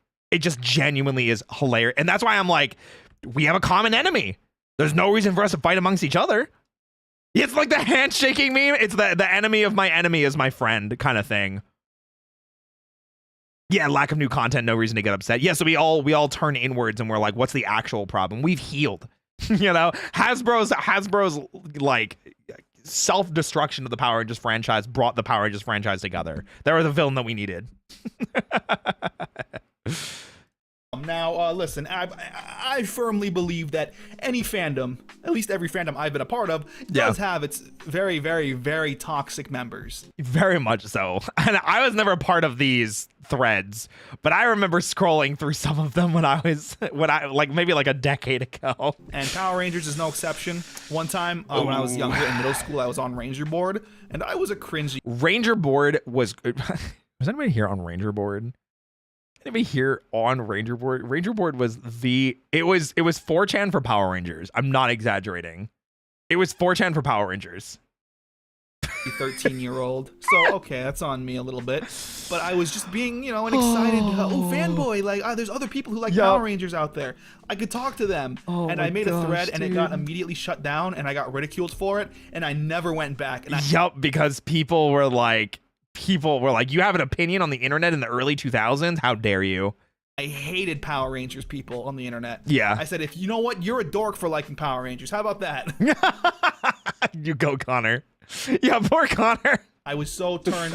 I turned into a toxic fanboy because of toxic fans. Yeah. I'm still not recovered. Me neither. It's okay. So let's it happens. Let's continue downward.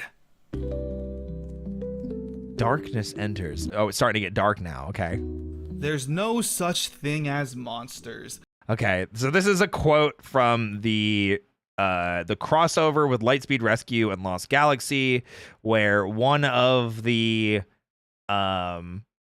like the hotel people are talking to like a little girl, where she's like we've already had all the events of MMPR all the way up through Lost Galaxy, and she goes to the little girl and she's like, oh silly, there's no such thing as monsters, but we've had literally all of Power Rangers up until this point, and it's one of the reasons why I hate this crossover. The Lightspeed Rescue Lost Galaxy crossover is garbage. It's so bad. Classic Power Rangers garbage. Yep.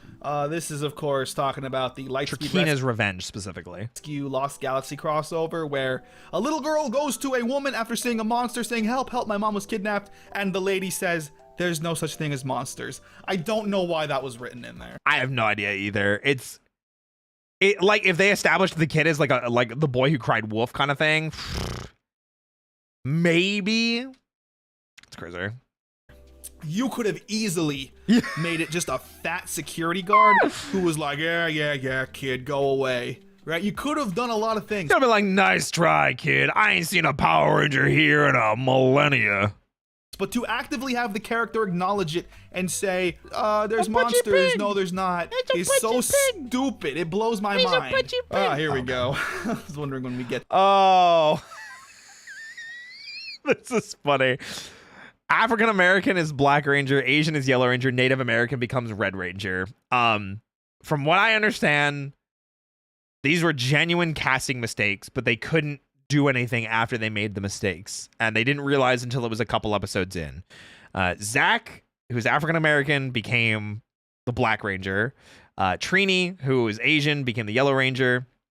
And Tommy, who they set up to have Native American ties with things like Vision Quest, became the Red Zeo Ranger. And it was a genuine mistake every time, and they just kept making stupid mistakes like that. So, yeah. To this, African American is Black Ranger, Asian is Yellow, Native American becomes Red Ranger. Great. This is the casting. It is a little silly when you look at it, but I'm pretty sure that they have been approached by this, and they said the writers, directors, producers, everybody, it got past everyone, and they were just like, we genuinely did not mean to do that on purpose. And funny thing is, Walter Emmanuel Jones mentioned this and talked about this recently. I don't know about the being the Blue Ranger part, but he did specifically talk about it, and he was like, Walter Emmanuel Jones saying this, I don't consider it a mistake, because he thought at the time in the 90s it was important for a black character to be the Black Ranger, to be the first on-screen live-action black superhero. And he talks about it fondly and how important and impactful he believes the role was. I like to think about it like that. I think that's an incredibly powerful move. I think that's an incredibly wonderful thing to look at it in that situation. Unfortunately, we never got Tweet Trang's opinion on it or what she believed before she passed away. And obviously, we can't ask Jason David Frank about his opinion either. But I love how Walter Emmanuel Jones has handled that. So, like Steve Urkel being Sonic the Hedgehog. Yeah, exactly the same thing. I maybe believe it, right? Yeah. Maybe. Right. Okay. I'm gonna crash out. I'm gonna crash, guys. I'm gonna crash out. Somebody hold me back. Somebody hold me back. Somebody hold me back. I'm gonna crash out. I'm gonna crash out. I'm gonna crash. I hate this kid. I hate this kid so goddamn much. Okay. In Power Rangers Wild Force, and it's the same exact problem that they have in Gal Ranger. So it's Wild Force and Gal Ranger. There is a child who takes on the role of the animal god Animus. And it's multiple episodes. It's like almost 10 episodes long, where this god of animals and god of nature is like judging the Rangers and judging humans and things like that. And he's just like the biggest piece of shit ever. And he's like, well, I'm going to take away all your animals because, you know, you swore to protect the earth and you're not protecting it. Like there's pollution and shit everywhere. And it's like, okay, well, if you take away our powers, how are we going to beat he's just garbage. And unfortunately, he's just as bad in Gal Ranger. I don't hate him as much as I do in Gal Ranger, but oh my God, it's so bad. He's so bad. Character in Power Rangers Wild Force, who is Animus. So maybe this is just referencing the fact that, in a way, Power Rangers, the Power Rangers met God. Once a Ranger. That's it? Connor, crash out, my homie, please. My Ranger in God, please crash out against how terrible Kite is. Please. Please. I hate it here. Hey, thanks for the follow. I hate it here. Once a Ranger is the 15-year anniversary episode in Power Rangers Operation Overdrive, where Adam as MMPR Black, Kira as Dino Thunder Yellow, Tori as Ninja Storm Blue, Xander as Mystic Force Green, and Bridge as SPD Red. I kept wanting to say Trip, and I was like, no, that's wrong, because I kept thinking Green Ranger. As SPD Red come together to form a veteran Ranger team and to help with a new threat. Once a Ranger has some cool things about it. I love the returning Ranger cast. I had a lot of fun with it. Adam coming back and getting an updated morph even more cements him as an amazing veteran Ranger, especially since this is the next time we see him after he is a badass in space. There's always a chance. Episode with Carlos, freaking fantastic.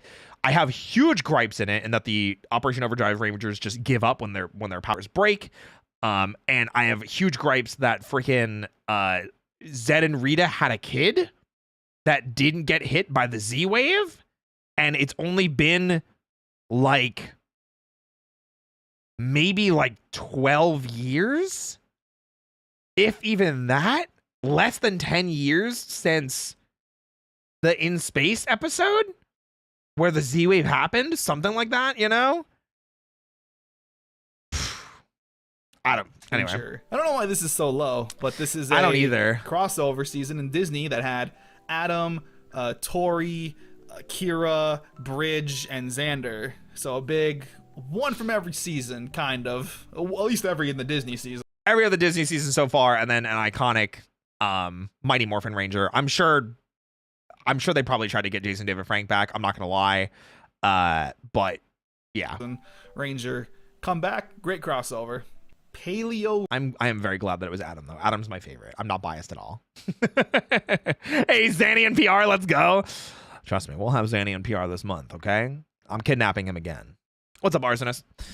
The Paleo Rangers. Paleo Rangers were a toy exclusive trio of dinosaur-themed Rangers from RPM. They were not actually Rangers in the show, but because we had toys for them, people thought that they would eventually show up. I think that's it. Rangers. I don't know what that is exactly. That's what those are. Oh, no, that's right. This is referencing the fact that, like, yeah, RPM had a weird, like, dinosaur crossover. Este has a great video on it, actually, if you want. Yeah, Este does have some good stuff with it. To watch it. Shout out Este. Again, the Power Rangers was very obsessed with dinosaurs. So they were like, here you go. Yep. Here's more dinosaurs with the car season. That's it. That's literally all it is. They never did anything with them in the show. I don't really understand why it's 10, 11, and 12. They probably had other Zords that were the other numbers at that point, so they didn't want to risk being, like, themed around the other ones, I guess. Very, very... Like, once a Ranger, even when there was no 6th veteran Ranger appearing, or the fact there was no proper explanation how Zed and Rita had a child that existed in the past. Yes, exactly. I mean, Tommy literally could have just been the 6th veteran Ranger, you know? Strange toy line. I don't know. I guess this is also meant to kind of follow up on the Jungle Fury Spirit Rangers, right? The elephant, the shark, and the, what was it? The bat? Yeah, bat. I wonder if that was an idea that they were going to do, but they didn't have the budget for it. Because they already had 7 Rangers in RPM, that's only one more or one less than what Jungle Fury had with the Spirit Rangers. So, like, those were original Jungle Fury Rangers. People are losing interest in dinosaurs. It's crazy. So now here's more, but they're dinosaurs and they're only exclusively in toy form. Yep, that's it. Saban allegedly shooting down the idea of Riley being gay. Riley from Dino Charge? I don't remember Saban shooting this down. I thought the actor for Riley shot this down and then later came around to the idea that he was in love with Chase. Isn't that what it was? I thought that's what it, maybe I completely Mandela affected it and I remembered something completely wrong. I'm curious. There was a character named okay. Riley who did come off as a little flamboyant. He was a nice dresser. He had very positive, stereotypically gay traits for a man in the 2010s. Seemed very dainty. Apparently, yeah, the actor wanted Michael Tabor. He wanted Riley to be gay. I heard that wasn't true though. But again, like, I might just be misremembering it, that he later came around to that idea, but didn't want it at the time. And Saban probably said, no, we can't do that. So the actor just made him look as flamboyant as possible anyway, to get past Saban paying attention. So that's, good on him. Bad on Saban, as per you. I just might misremember it. If anybody else has any information, because I could have sworn there was literally an interview with him where he explained it, that he was like, I wasn't really super for this idea. I didn't really like the idea that everybody was shipping him because, like, what does being gay do for the character? It doesn't do anything. And then it was later he was like, I understand now. It's about representation, and I'm totally down for this. But, like, again, I feel like I'm just misremembering it. Maybe I'm just crazy. Usual. Saban copyright rampage. Yeah, this was. You know it the same way as Connor. Okay. I could 100% just be misremembering it. I will definitely just. Yeah, I'll take it for that. I'll take it for I misremembered it, which is totally fine because Dino Charge was a decade ago, so I'm not surprised if I just misremember things. Saban as per usual. Yeah. Saban copyright rampage. Yeah. I think this was during the Neo Saban era. A lot of Power Rangers creators' content got like giga heavily copyright stricken on YouTube, like handing out strikes. Not like, hey, don't use this, please remove it from your channel. It was like strikes, and like removing people's channels. That's like all I remember it being. I don't know what Connor is familiar with it in this regard. I'm curious if he was creating at the point. Yeah, I remember the Linkara stuff with it. Yeah, this was... I only ever experienced this through Linkara. Okay. Because, you know, when he was doing History of Power Rangers, he's been doing it for so long. There was a time when Saban was just like, delete and copyright strike and get your channel deleted. Like, he was like... super duper, you cannot upload anything that looks like Power Rangers or we will strike you down. Yep. And it was a very rough time to be a Power Rangers content creator. I only came around to creating content with it when Beast Morphers came out, where I did episode reviews, which you cannot find those anywhere because I have scrubbed them from the internet, but I worked very hard on those, and that's how I got into the Power Rangers fandom. And then I deleted all of it because I was really not proud of the work that I did, and I regret deleting them because it would have been nice to show them off now that I came back around to the Power Rangers fandom again. But I did like an entire season review for Beast Morphers, and I was super prepared to do it for Dino Charge as well. Remaster time. I have joked and played around with the idea of doing like individual episode reviews and like going through the entire freaking franchise and just seeing what we could do with that. And we would just like, we'd literally start Day of the Dumpster and we would just go all the way up to Cosmic Fury. And I would pay an editor to edit it for me. It'd probably be Comfy. Shout out to Comfy.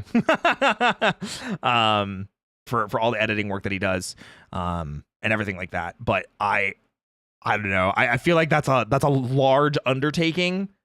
That would be very difficult for me to do. And probably be incredibly expensive.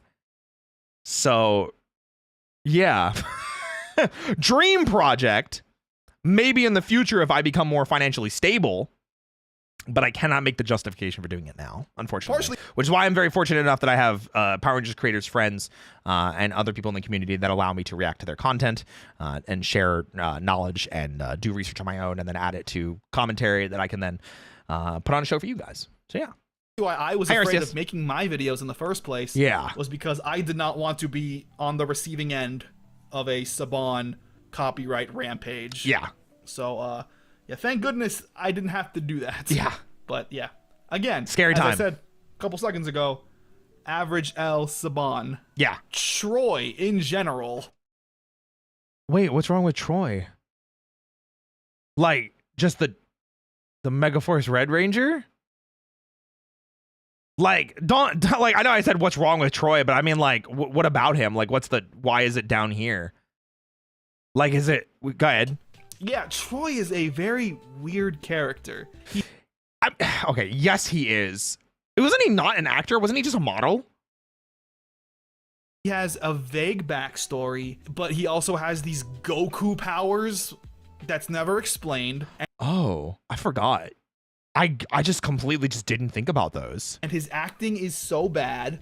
Granted, I will give some slack to Andrew Gray on the acting aspect because he was probably told to act stoic, but yeah, I heard he was a model and not an actor, and he landed the part. But then again, like I don't blame any of the Megaforce Rangers for acting. I blame the directors and the people that were actually telling them what to do, script writers, things like that. His end result is him being very, very awkward on screen. He is such an anomaly of a character. It's insane. Yeah. Zika's on-screen death. Yeah. I mean, it's a child dying on screen, but I don't know what what's not known about it. I mean, it's the Magna Defender's child, Zika, and Scorpius kills Zika and they had to shoot it together a little bit awkwardly because Scorpius is an original villain for Lost Galaxy and doesn't exist in Gingaman. So this is the first essentially child death on Power Rangers. It might just be that it's a first child death on screen kind of thing. In terms of depth of knowledge or just dark content. It's supposed to be depth of knowledge. That's why like these past two, I'm kind of like, is this knowledge or are you just taking like, hey, Troy's weird and Zika died? In detail. There's no cut away and then cut back and Zika's on the floor. No, you watch him get blasted and fall to the ground and die. Yeah. It's so sad. And like, oh my God. Whew, all right. It is crazy. Oh, Samuel Benta, who played Will in Operation Overdrive, and that's the Black Ranger, who is also a master thief in Operation Overdrive, was accused of, but never confirmed to have, stolen like a signed banner that they were going to auction off to charity for the Make-A-Wish Foundation. And he was accused of it because like wrong place, right time kind of thing. And I think like was later proved to have not done it, but everybody ran with it for like a decade that he was the thief. I want to hear like what the actual whole thing is. We're getting somewhere heated now. Yeah. Samuel Benta allegedly stealing from Make-A-Wish.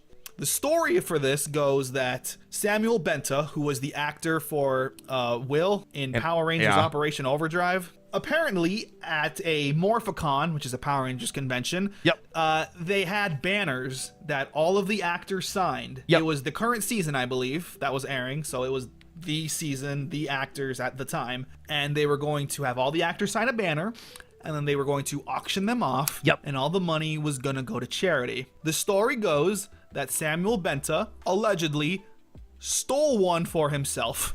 So I don't know, you know, I mean, obviously it's messed up if he did that. I did see a response video a while back, but I don't think he really said he didn't do it. I don't know. It's a messed up story if it's true. We have no confirmation of whether it's true or not, but he did come out like defending himself, I think is what it was. Learned about that from years ago from Linkara's. Yeah. Linkara has a lot of really good background information as well. I really do want to go back because I remember watching Linkara's original releases for all of them, but I haven't seen any of the newer ones. This is such a big thing in the fandom. I think it actually helped most of the fandom hate Operation Overdrive for that exact reason, which is insane. The original RPM and what's the original RPM ending? Which I'm not aware of, actually. That's my Power/Rangers. We'll start with Power/Rangers. Was Power/Rangers the animation that was supposed to be done from the Miraculous studio, or is Power/Rangers the reboot, like the rated R reboot? This was it's the rated R reboot. Okay. Stupid garbage fan film that was uploaded. Stupid garbage. I don't know, man. The cinematography, the suit design, the special effects. I'm just saying. Listen, it is very gritty and it's very over the top. But I would say like there's some good stuff going for it, you know. Uploaded to YouTube, it got tons of attention because it was like this super edgy and violent and bloody thing. Apparently, the director said it was some like artsy message about, you know, whatever. Yeah, I think the director later said that it was supposed to be satire about how needlessly nitty-gritty reboots destroy the meaning of like classic things that we love from childhood. But it's like, bro, you just did that. So it's like people are like, yeah, but you did that. You know? I don't know. It was some garbage, you know. It went viral because it was like, oh my God, the new, like, people are like, oh my God, it's the new Power Rangers. It's R-rated. That's crazy. Stupid on the internet, so they thought it was actually rebooting into a literally just shot into that dude. Movie. They killed thought, him, oh my murdered God, him. Power Rangers is getting his dark and edgy reboot, right? Yeah. I think it was a message about that, the fact that everything is getting a dark and edgy reboot, so the guy made a Power Rangers thing. That was it. You know, whatever. It was stupid. I liked pieces of it, but I liked the things like the special effects or like the suit designs I thought were kind of cool, but that's literally it. Yeah, Shin Power Rangers type beat. As for the original RPM ending, This is one so I'm the not original super RPM familiar ending, with. I believe that had to do with something happening with Dylan, the Black Ranger. Tanaya. Oh, he was supposed to be the new body for Vengeance, wasn't it? And they had to like sacrifice him or something. 7, his sister, who was a robot. I assume if you're watching this, you already know this. Spoilers.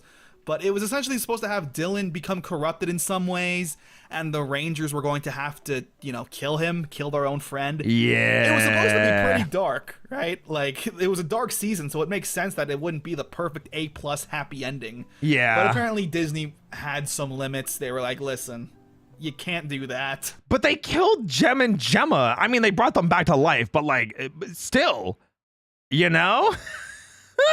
So they scrapped that. But yeah, the original RPM ending was supposed to have Dylan die. I do remember which that is now. pretty messed up. The Abyss. So now we're getting to like under the iceberg.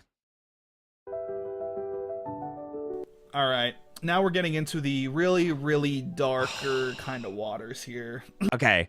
So we've talked about this. I've talked about this a lot recently with Zanny in our go through of MMPR.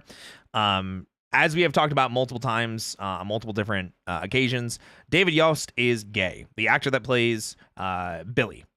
And on multiple occasions, he has spoken about how incredibly bigoted and homophobic the staff from Mighty Morphin Power Rangers was, and even more so on Zeo.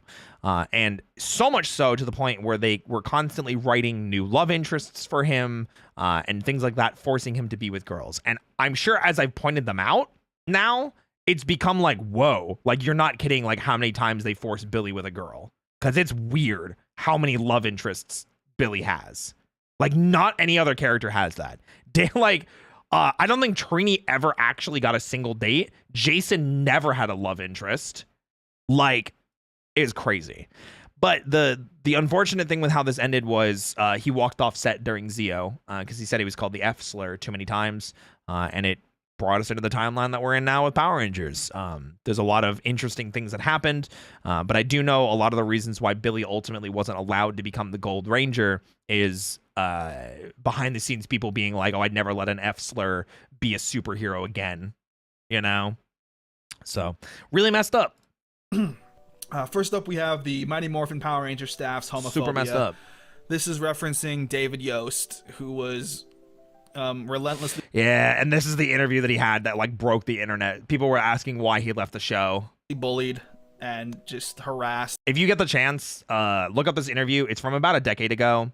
And it's literally David Yost explaining that he tried to go to like conversion camp to like pray the gay away and contemplated suicide and things like that. And it's a really rough time, but I do think the interview is worth watching to know that there are people that are strong, and especially people in the LGBTQIA plus that are superheroes. David Yost is one of my favorite people in the Power Rangers franchise. I'm so glad that he did eventually come back for the 30th anniversary with Once and Always. But yeah, it is a heartbreaker of an interview.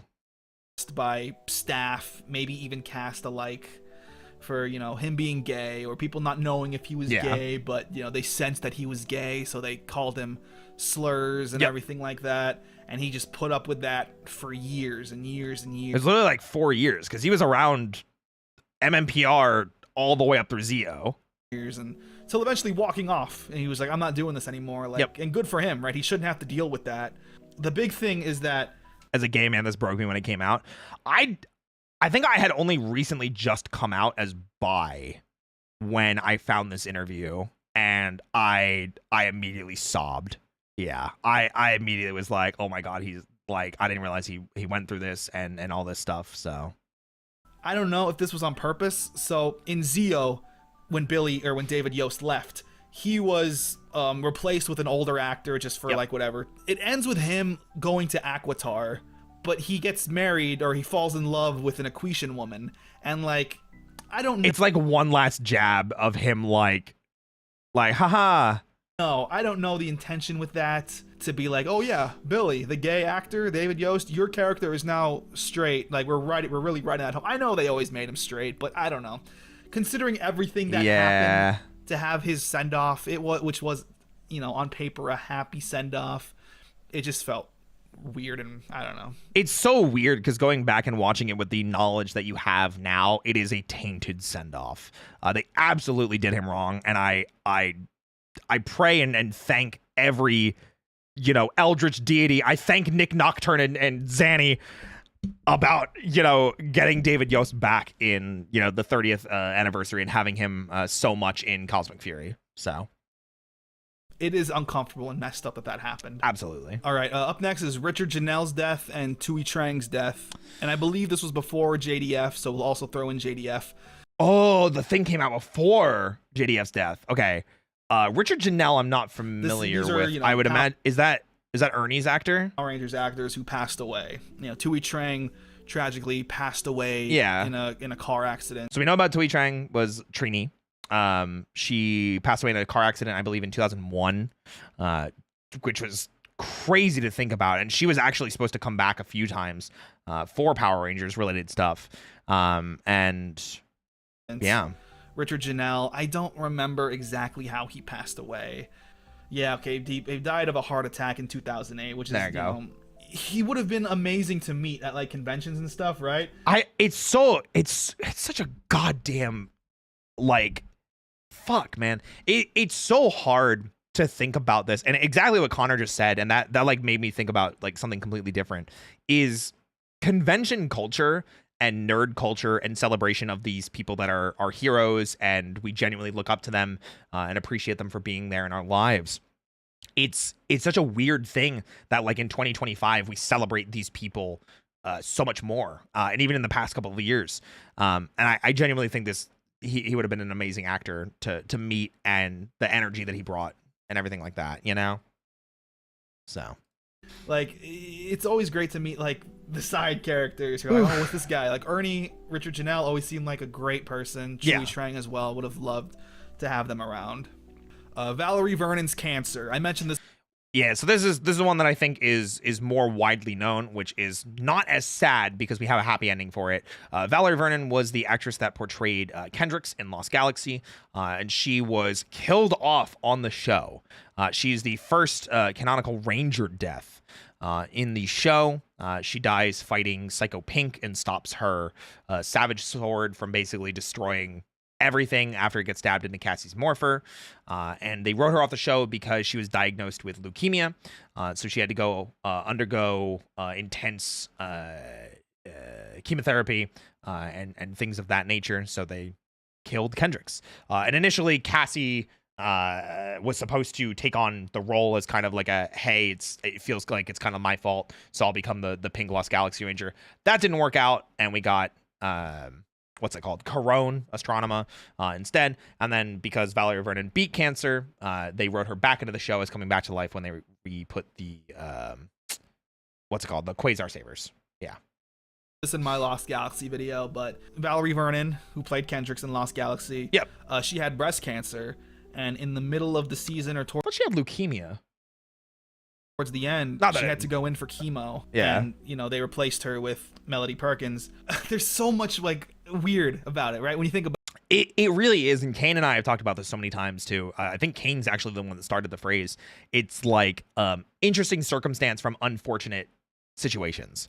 And it like goes back all the way to MMPR, where it's like the power transfer. Like, obviously, incredibly unfortunate situation with Austin St. John, Tui Trang, and Walter Emmanuel Jones being let go from the show, being fired from the show for the pay disputes. But like then we also get Rocky, Adam, and Aisha, and we get Extended Mythos because of that. And obviously Adam is one of my favorite Rangers of all time. And while it sucks that we lost Zach, I freaking love Adam, and it helped lead Johnny Young Bosch into an amazing voice acting career that has touched so many different people in so many different lives. And the same thing with this is like we got an amazing story because of it, because we got Astronema Corone coming back as a Ranger as a kind of redemption arc. So about it, Valerie Vernon has cancer, and how do they write her off in Power Rangers? They kill her. They kill off her character in still what is considered one of the strongest crossover episodes of all time, which is To the Power of 10 and something Pink. I always forget the second one. And like, why would you do that, right? Like, that's so messed up. That's like, sorry you have cancer. Go and take care of that. You're gonna die in the show. We're gonna kill off Kendricks. It's I don't know. Again, it's weird. But as a a positive spin on this, Saban did keep Valerie Vernon's name and credits in the intro, so she could continue to be paid while not working, which is crazy. That was just not something that was, it was just not something that was the power of pink. Thank you. It's just not something that Saban had done to that point. So that is always like a mind-boggling, like, why was this it? And they could help pay for the cancer treatment. So that is, a nice thing to do, all things considered. Yeah. David Yost's conversion therapy. We just talked about this. David Yost's interview, where he was talking about the reason why he walked off set, and then he tried to go to conversion therapy, and obviously was terrible. So this is how David Yost mentioned that, after being relentlessly bullied for being gay, he went to one of those conversion pray the gay away kind of camps to be like, something is wrong with me, I gotta fix this, until eventually not doing that anymore, saying, no, there's nothing wrong with me, which is good. That's how it should be. It sucks that he had to go through all of this and apparently never got an apology, right? No, of course not. Saban would never issue an apology for that kind of thing, or the hostile work environments. And obviously it sucks to say it like this because it's not an excuse, but like, the 90s were a wild time, dude. The 90s were an insanely wild time, and it sucks that David Yost had to deal with this. And again, not an excuse, but it's the stuff that we saw back then. I'm glad it's different now, as it should be. Yeah. For years, he never got an apology. I mean, David Yost, he blasted Saban on Twitter. Yeah, they tried to have him come back for the Megaforce crossover, and it like Dear Power Ranger and grammatical errors and shit like that, Saban the company or Saban the person that you're talking about? Yes. When he got like invited to be in the Megaforce thing, he like blasted it for bad grammar, and they were only apparently paying them like $700 or something to fly out to New Zealand. It's crazy, all garbage. Yeah. To put a positive spin on this one though, now with no longer Saban or any of those cast being a part of Power Rangers, he is associated with the show. He was in Cosmic Fury, and he was like the main star with Walter Jones in Once and Always, which was dope. I freaking loved how much of a main character he was in Once and Always, and in Cosmic Fury he was kind of the mentor, and at some points just genuinely a main character in the show, because with Ollie's character being evil, with Lord Zed for most of the season, they needed a Blue Ranger, so it's just Billy. So it's nice that his relationship with the franchise seems to be on the up and up. And I follow him on Instagram, and there's a lot of great pictures and videos he has, like goofing around with the Cosmic Fury cast, like getting along. This new generation of kids who aren't gonna bully you for being gay. Like, it's also great because literally Izzy's character being gay with Fern, I think it's kind of just poetic, him coming back to be part of that season.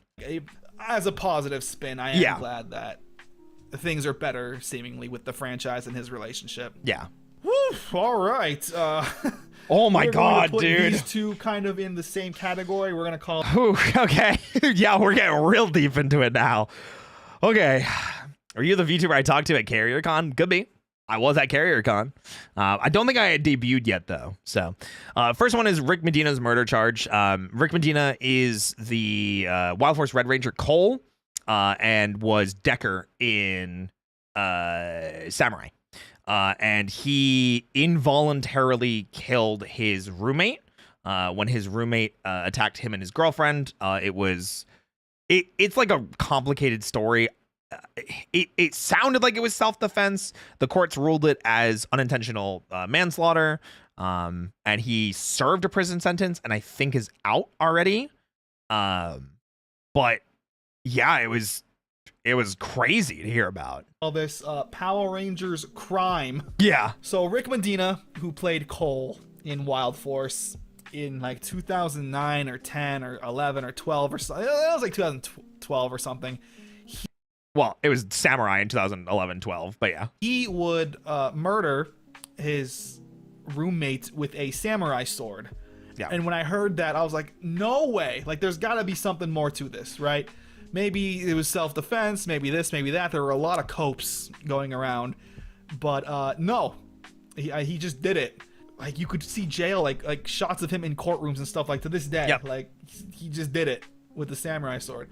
And what's messed up is, like, you know, just a couple years or a year or so prior, he would return to Power Rangers as Decker, the cursed samurai warrior with the big sword. So it's like, I don't know, like, was he method act? No, it's not funny.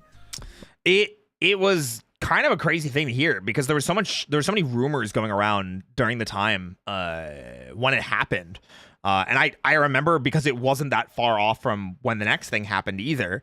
But yeah, he from what I heard, it was like his roommate became incredibly aggressive and was being agitated towards Rick Benitez, him and his girlfriend, and then basically chased them into his room, broke into the room, and Rick Benitez used a sword to defend himself and then killed him, which the courts deemed as, you know, excessive and charged him, and he is serving time or is out. I don't know the specifics of it, and I'm not going to make an opinion judgment on it, but yeah, you can look that stuff up. Due to evidence on the body appearing as not self-defense, I have no idea. I genuinely do not know. So, just didn't actually. Wait, what is it? It was a replica of Conan the Barbarian sword. Yeah, it was not a Power Ranger samurai sword. Here's released in 2020. There you go. And then Poa Magasiva is Shane from Ninja Storm. And I think I don't think the abuse story came out until after his suicide, but he committed suicide, I think, not funny enough, but ironically around similar times. This was a rough year to be a Power Rangers fan, and we were mourning a lot. But he had committed suicide. I think he was like 37. I think he was still in his 30s. And he obviously committed suicide, and incredibly tragic. I think it was after the fact his wife had come out and said, like, oh yeah, he was abusive and abusing me. So let's hear if Connor knows anything else about that. Okay, Poa Magasiva's abuse, and yeah. So yeah, this is referencing Poa Magasiva, who took his own life in 2019. It's incredibly tragic.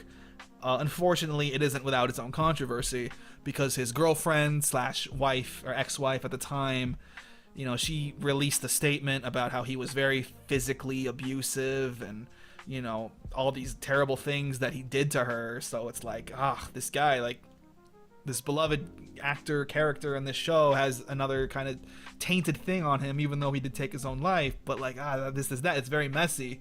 Yeah, and these two are Red Rangers. So I'm actually going to lump this together as the Red Ranger curse. Yeah. In other Red Ranger controversies, I was going to say, ooh, do we want to get into the Austin St. John one where he talks of Hitler? That's not a fun one. I don't like that one. Ooh. Don't like that. Don't like that one. Austin St. John has been known to be kind of problematic. He was also part of a COVID-19 like tax fraud thing of the government. I think he was acquitted of charges that some people used his name to like defraud the government. And then after that, he was like, I'm going to launch like a Warriors like t-shirt clothing line that have like quotes from like famous warriors throughout history. And he talked about how like Hitler had like great quotes to use. And I was like, homie, what are you talking about right now? What are you talking about right now? Which isn't on this list. Austin St. John. Yeah. Right? To lighten the mood a little bit. Hey, think of the 100 bits. It's crazy to look back at Austin St. John, who was so loved in the Power Rangers community, especially in the early years, to now this. Is he still loved to this day to the Power Rangers community? I don't think he gets brought back for anything anymore. I'm fairly certain he's like blacklisted from like everything now. At least after this, I'm fairly certain like everyone blacklisted him. At least I haven't seen him at anything. I haven't. I met him like a decade ago. But yeah, he came back for Beast Morphers, and that was it. I think the Hitler thing was after that, though. So, he was on a podcast with Winnie the Pooh, and he mentioned that he's going to be selling a new clothing line, the Warrior line. Yeah, right? It's a T-shirt, warrior quotes like Alexander the Great, and you know who else is a great warrior, Jackie Chan, and they're going to have quotes. And he mentioned a certain German influence person. Yeah. I was not paraphrasing. That's 100% what he said. He said it during a podcast, and there's clips of it everywhere. He was basically like, my man Hitler, pretty terrible, but he had some banger quotes. That's literally what it was. And it was like, bro, are you serious? What? What he said. And he was very happy about it, and he caught a lot of flack for obviously saying Hitler's got some cool quotes I'm going to put on a shirt. But it was just, I don't know, bro. I don't know what he was thinking. Dez, thank you so much for the raid. Welcome in. I hope you guys are doing amazing. My name is Roy Chiato, like a macchiato. I'm a coffee-fueled bunny host, VTuber. I specialize in voice acting, and I absolutely love working out. We are reacting to Connor the Waffles, Power Rangers Iceberg Explained. We're finally almost to the end of it. We've been talking about almost 4 hours. It's been a fun time. Bulba check your feet. Let's have some fun.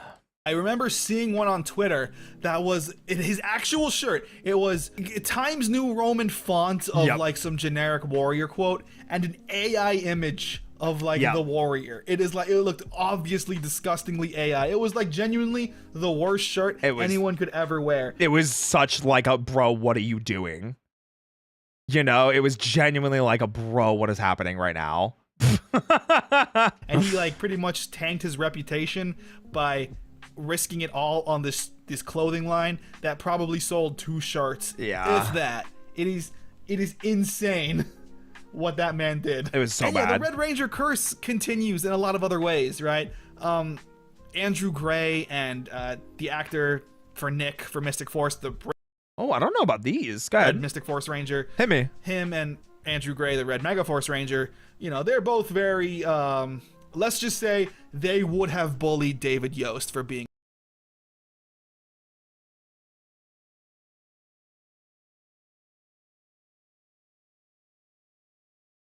What?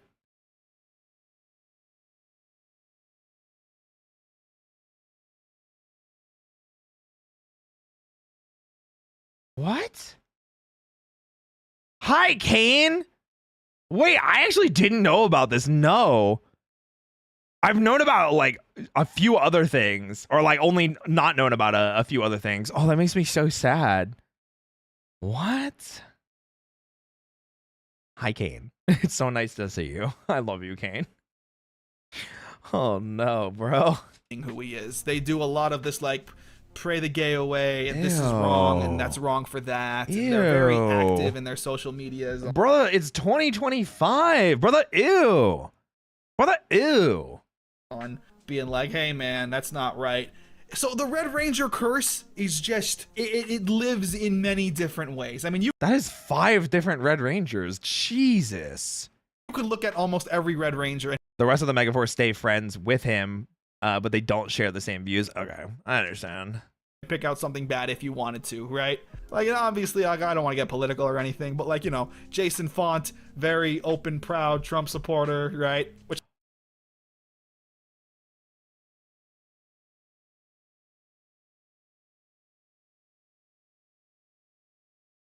Wait, I didn't know this either.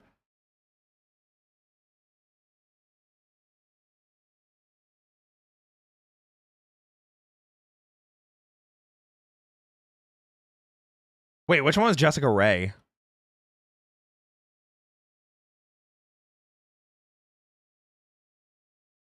Wild Force White, okay. What? Which I'm not surprised, you know, that's why he played Wes so well. Like, oh, you really play that arrogant douche Nepo baby very well, right? Damn, Connor! To balance it out, though, for some good Red Ranger. I love Ekadarville. I love him so much. Stuff. You know, Jack, SPD, Brandon J. McLaren, great guy. Ekadarville, great guy. Ekadarville is one of my favorite Power Rangers people. Go watch him in other stuff. Like now that like the Daredevil series, the Defender series from before the MCU really took off. It was still going at the time, but the Daredevil series had Jessica Jones, and none of the Jessica Jones seasons are bad. And he's Jessica Jones's neighbor, and then assistant, and then partner. He's so fucking good. Oh, it's pronounced Ika? Thank you. Go check him out. He is freaking amazing. I love him in that role. And every time I see him and he does something cool, I'm like, that's my Red Ranger. And Jessica Jones is a banger. So cool. I freaking love him. And I love this stuff too. I like that he has the jacket. Oh my God. Selwyn Ward, great guy. A lot of the Black Rangers, a lot of the black guy Red Rangers, pretty great guys, you know. That's crazy. Oh, it's lost. That's crazy. It's not all now gone. We've reached the bottom, the depths of the ice. Wait, it's not done? I thought that was the bottom. Oh no. Ooh. With two things here. First one is Agony in Pink. What is this? Now, just the name of it, it scares me. It gives off an aura of something I don't want to look up. It looks like something, it just, do you know what I'm saying? Yeah. The vibe. No, I'm with you. The aura I'm of scared. something called That Agony in Pink. Oh my God. Feels devious. All right, I am going to have to censor this entire screen. But what we have here is a fan fiction about Lord Zed, who kidnaps Kimberly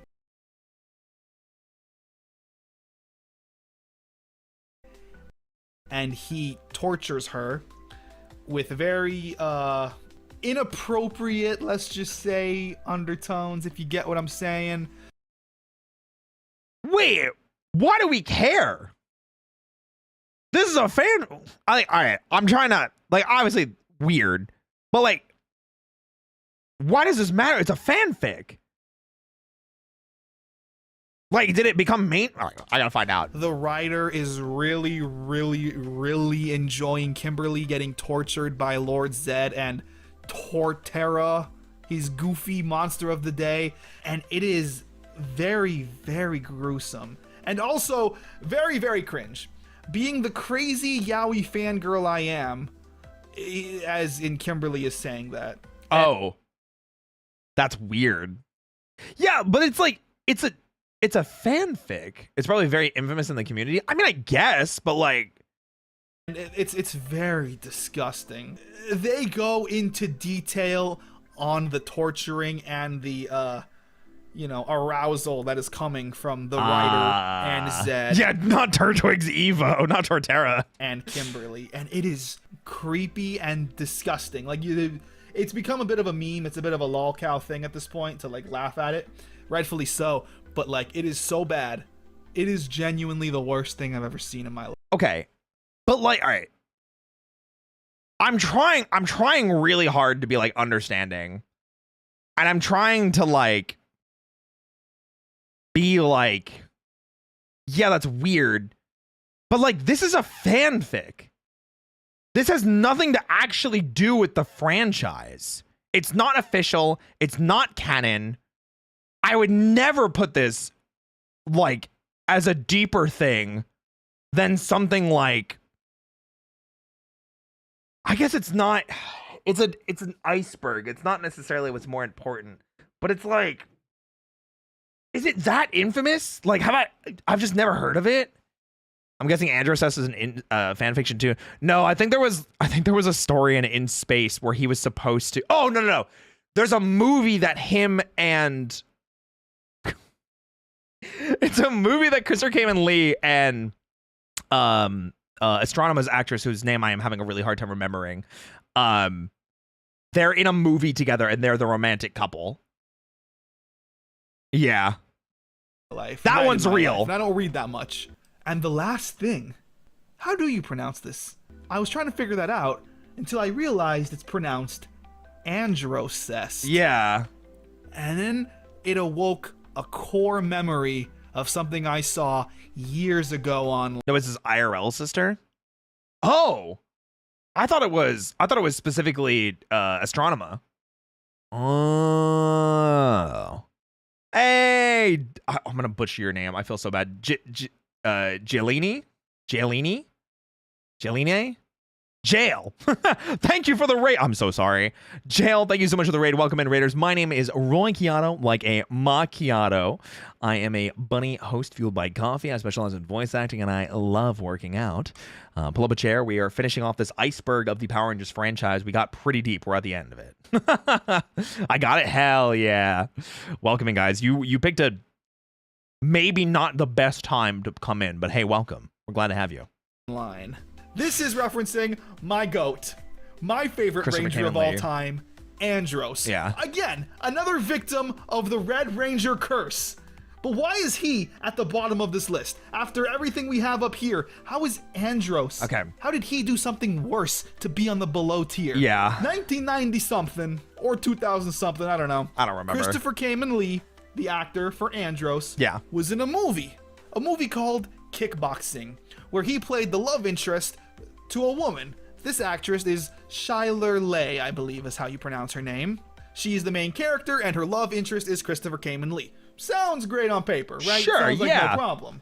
The problem does arise, though, in the fact that Christopher Kamen Lee and Chyler Leigh, despite having different last names, are blood brother and sister. Yep, I do remember hearing about this. Okay, here we go. This is Kickboxing Academy from a illegal upload. Don't look at that. There's Christopher Kamen Lee. I don't think that's his love interest.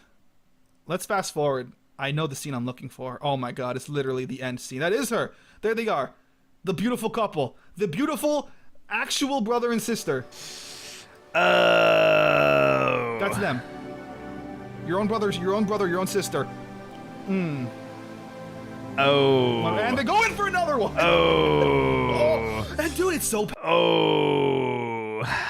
Yikes. passionate. That's the problem. That's the problem with it, is that it's not just a little like mwah, and like, oh, They're gross, which is actors. gross enough, but they go in for another one and they get really They're actors. They're actors, guys. into it. Look at that. That's not normal. That is so strange, dude. Oh, God, Your dude. Own, and it's not even like a stepbrother situation. Like, this is Too much genuinely, acting. like, you I'll take your grew word up for with it. this guy. I'll But take yeah, your word for that it. was the Power Rangers Iceberg. Shout outs to, who did this again? Black Dot 44. Thanks. Very interesting, very, I feel like very succinct. I feel like this was a very good iceberg, all things considered. It has the right amount of normal knowledge and darker knowledge that everyone basically knows. I feel like there's some other yeah, things that I shout out probably to would have that. included. Thank you for sticking with me on this kind of long video. Thank you very much. Long for watching, video? It's 45 and I minutes, hope you Connor. learned something. Oh yeah, subscribe for the channel if you like these and Already want more done. Power Rangers videos. Like the video, share it. Thanks, Leave your Connor. comments down below. Maybe what would you add to this ice? I'm so glad you asked, Connor. Thank you for asking. So, did you know in Forever Red that Leo's actor was actually not on set ever? Found this out from Kane when we got to Wild Force, when we watched it with Zeus. Leo never is actually there physically. All of his stuff is shot separately, is voice acted, and even in the last shot of all of them together, his hand isn't in the pile with everyone else, and he is CG'd in to the group shot, and he really does not fit. Yeah, he is like green screened in, and it is so like Kane pointed it out to me, and I cannot unsee it. Let me see if I can find it on my side. Hold on. Forever Red Leo green screen. The shot like kills me. I don't think I'm gonna be able to find it. I'd have to like pull up the actual episode, and I don't want to risk getting in trouble. Yeah, I don't want to risk. Oh, actually, here is a shot.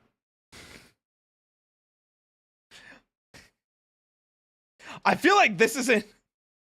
This might be real. I can't remember if this one is, but it's like of this level. Yeah.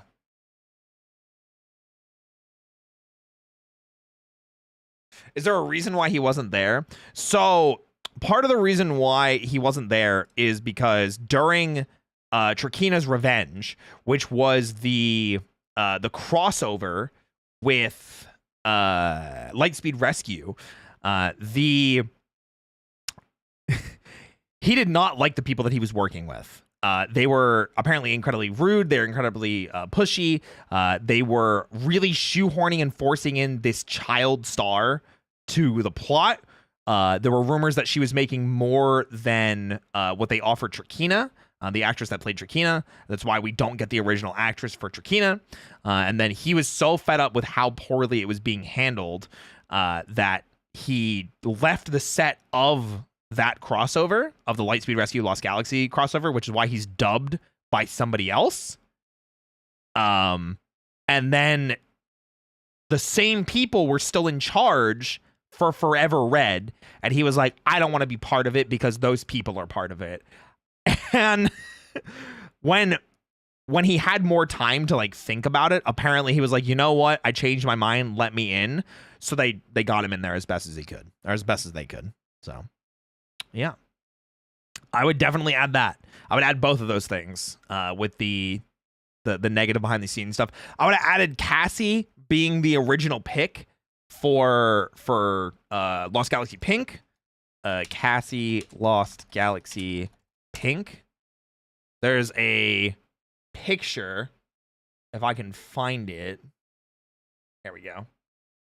So this picture here, originally Cassie was going to replace Kendricks, and this shot is still in the show because they filmed like 2 episodes with her. So that's another one. But she ended up not joining the show because they were only going to pay her as like a guest star instead of a main character. And that's why she didn't stay with them. So, but that shot made it into the show, and it is in the episode. I'm trying to think if there's like anything else that especially like sticks out to me. I'm sure there's like a lot of other ones that like I would immediately be thinking of, or like, oh yeah, like clearly like this is a no-brainer answer, but I genuinely cannot think of any others. Yeah. Anyway, all right. Let's get and close that. Thank you for another awesome video, Connor. It's gonna be a Morphenomenal May. Shkapow!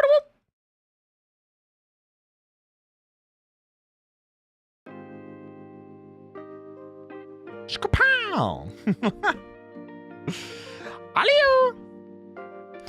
That was a really good video. I'm glad that we got a lot of his perspective and things that he wasn't aware of, because then for the things that I wasn't aware of, we got a little bit more research and a little bit more insight, which was really good. Oh yeah, the 9/11 edits from Time Force weren't mentioned either. I feel like there's a lot of things, but I think he also mentioned that during his Time Force video. So there's like a lot of things that I know he mentioned during like his individual videos, but it's surprising that didn't make the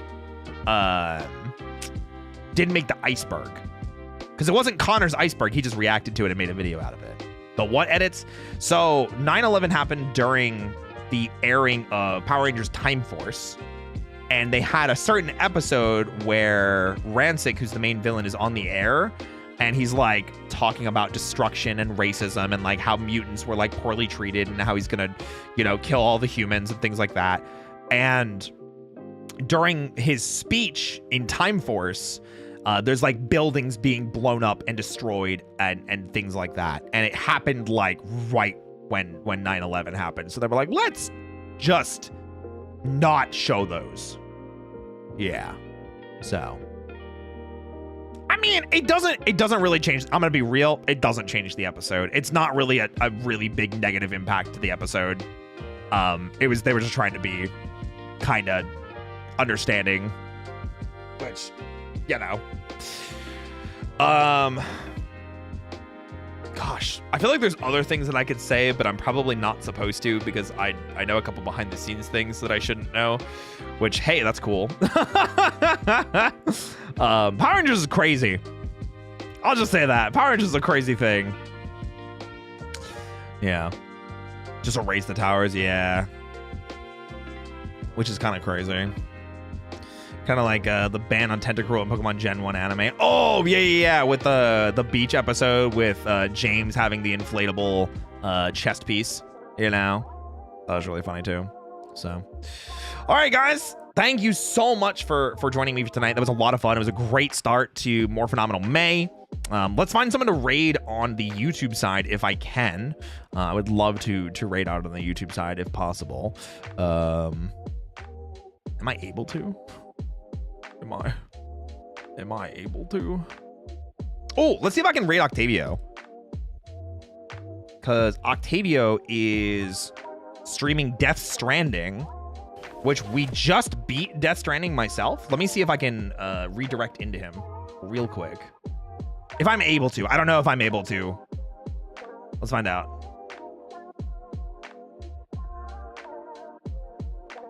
I am! Yippee! All right, guys. Thank you so much for hanging out with me. Tomorrow the stream continues with Metal Gear Solid. We just beat the torture scene. We had just beaten Sniper Wolf.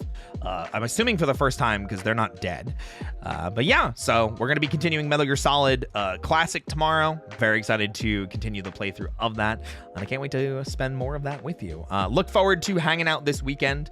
If you guys didn't know, we started our new casual game since we did finish Death Stranding casually. Now we're doing a series recap of Yakuza and the Like a Dragon series before we continue on with Like a Dragon Gaiden, the man who erased his name, so we can finally play Like a Dragon Infinite Wealth, which is really exciting. So, all right, guys, I will see you tomorrow for Metal Gear Solid. I hope you have a great rest of your night. Thanks again. Bye-bye.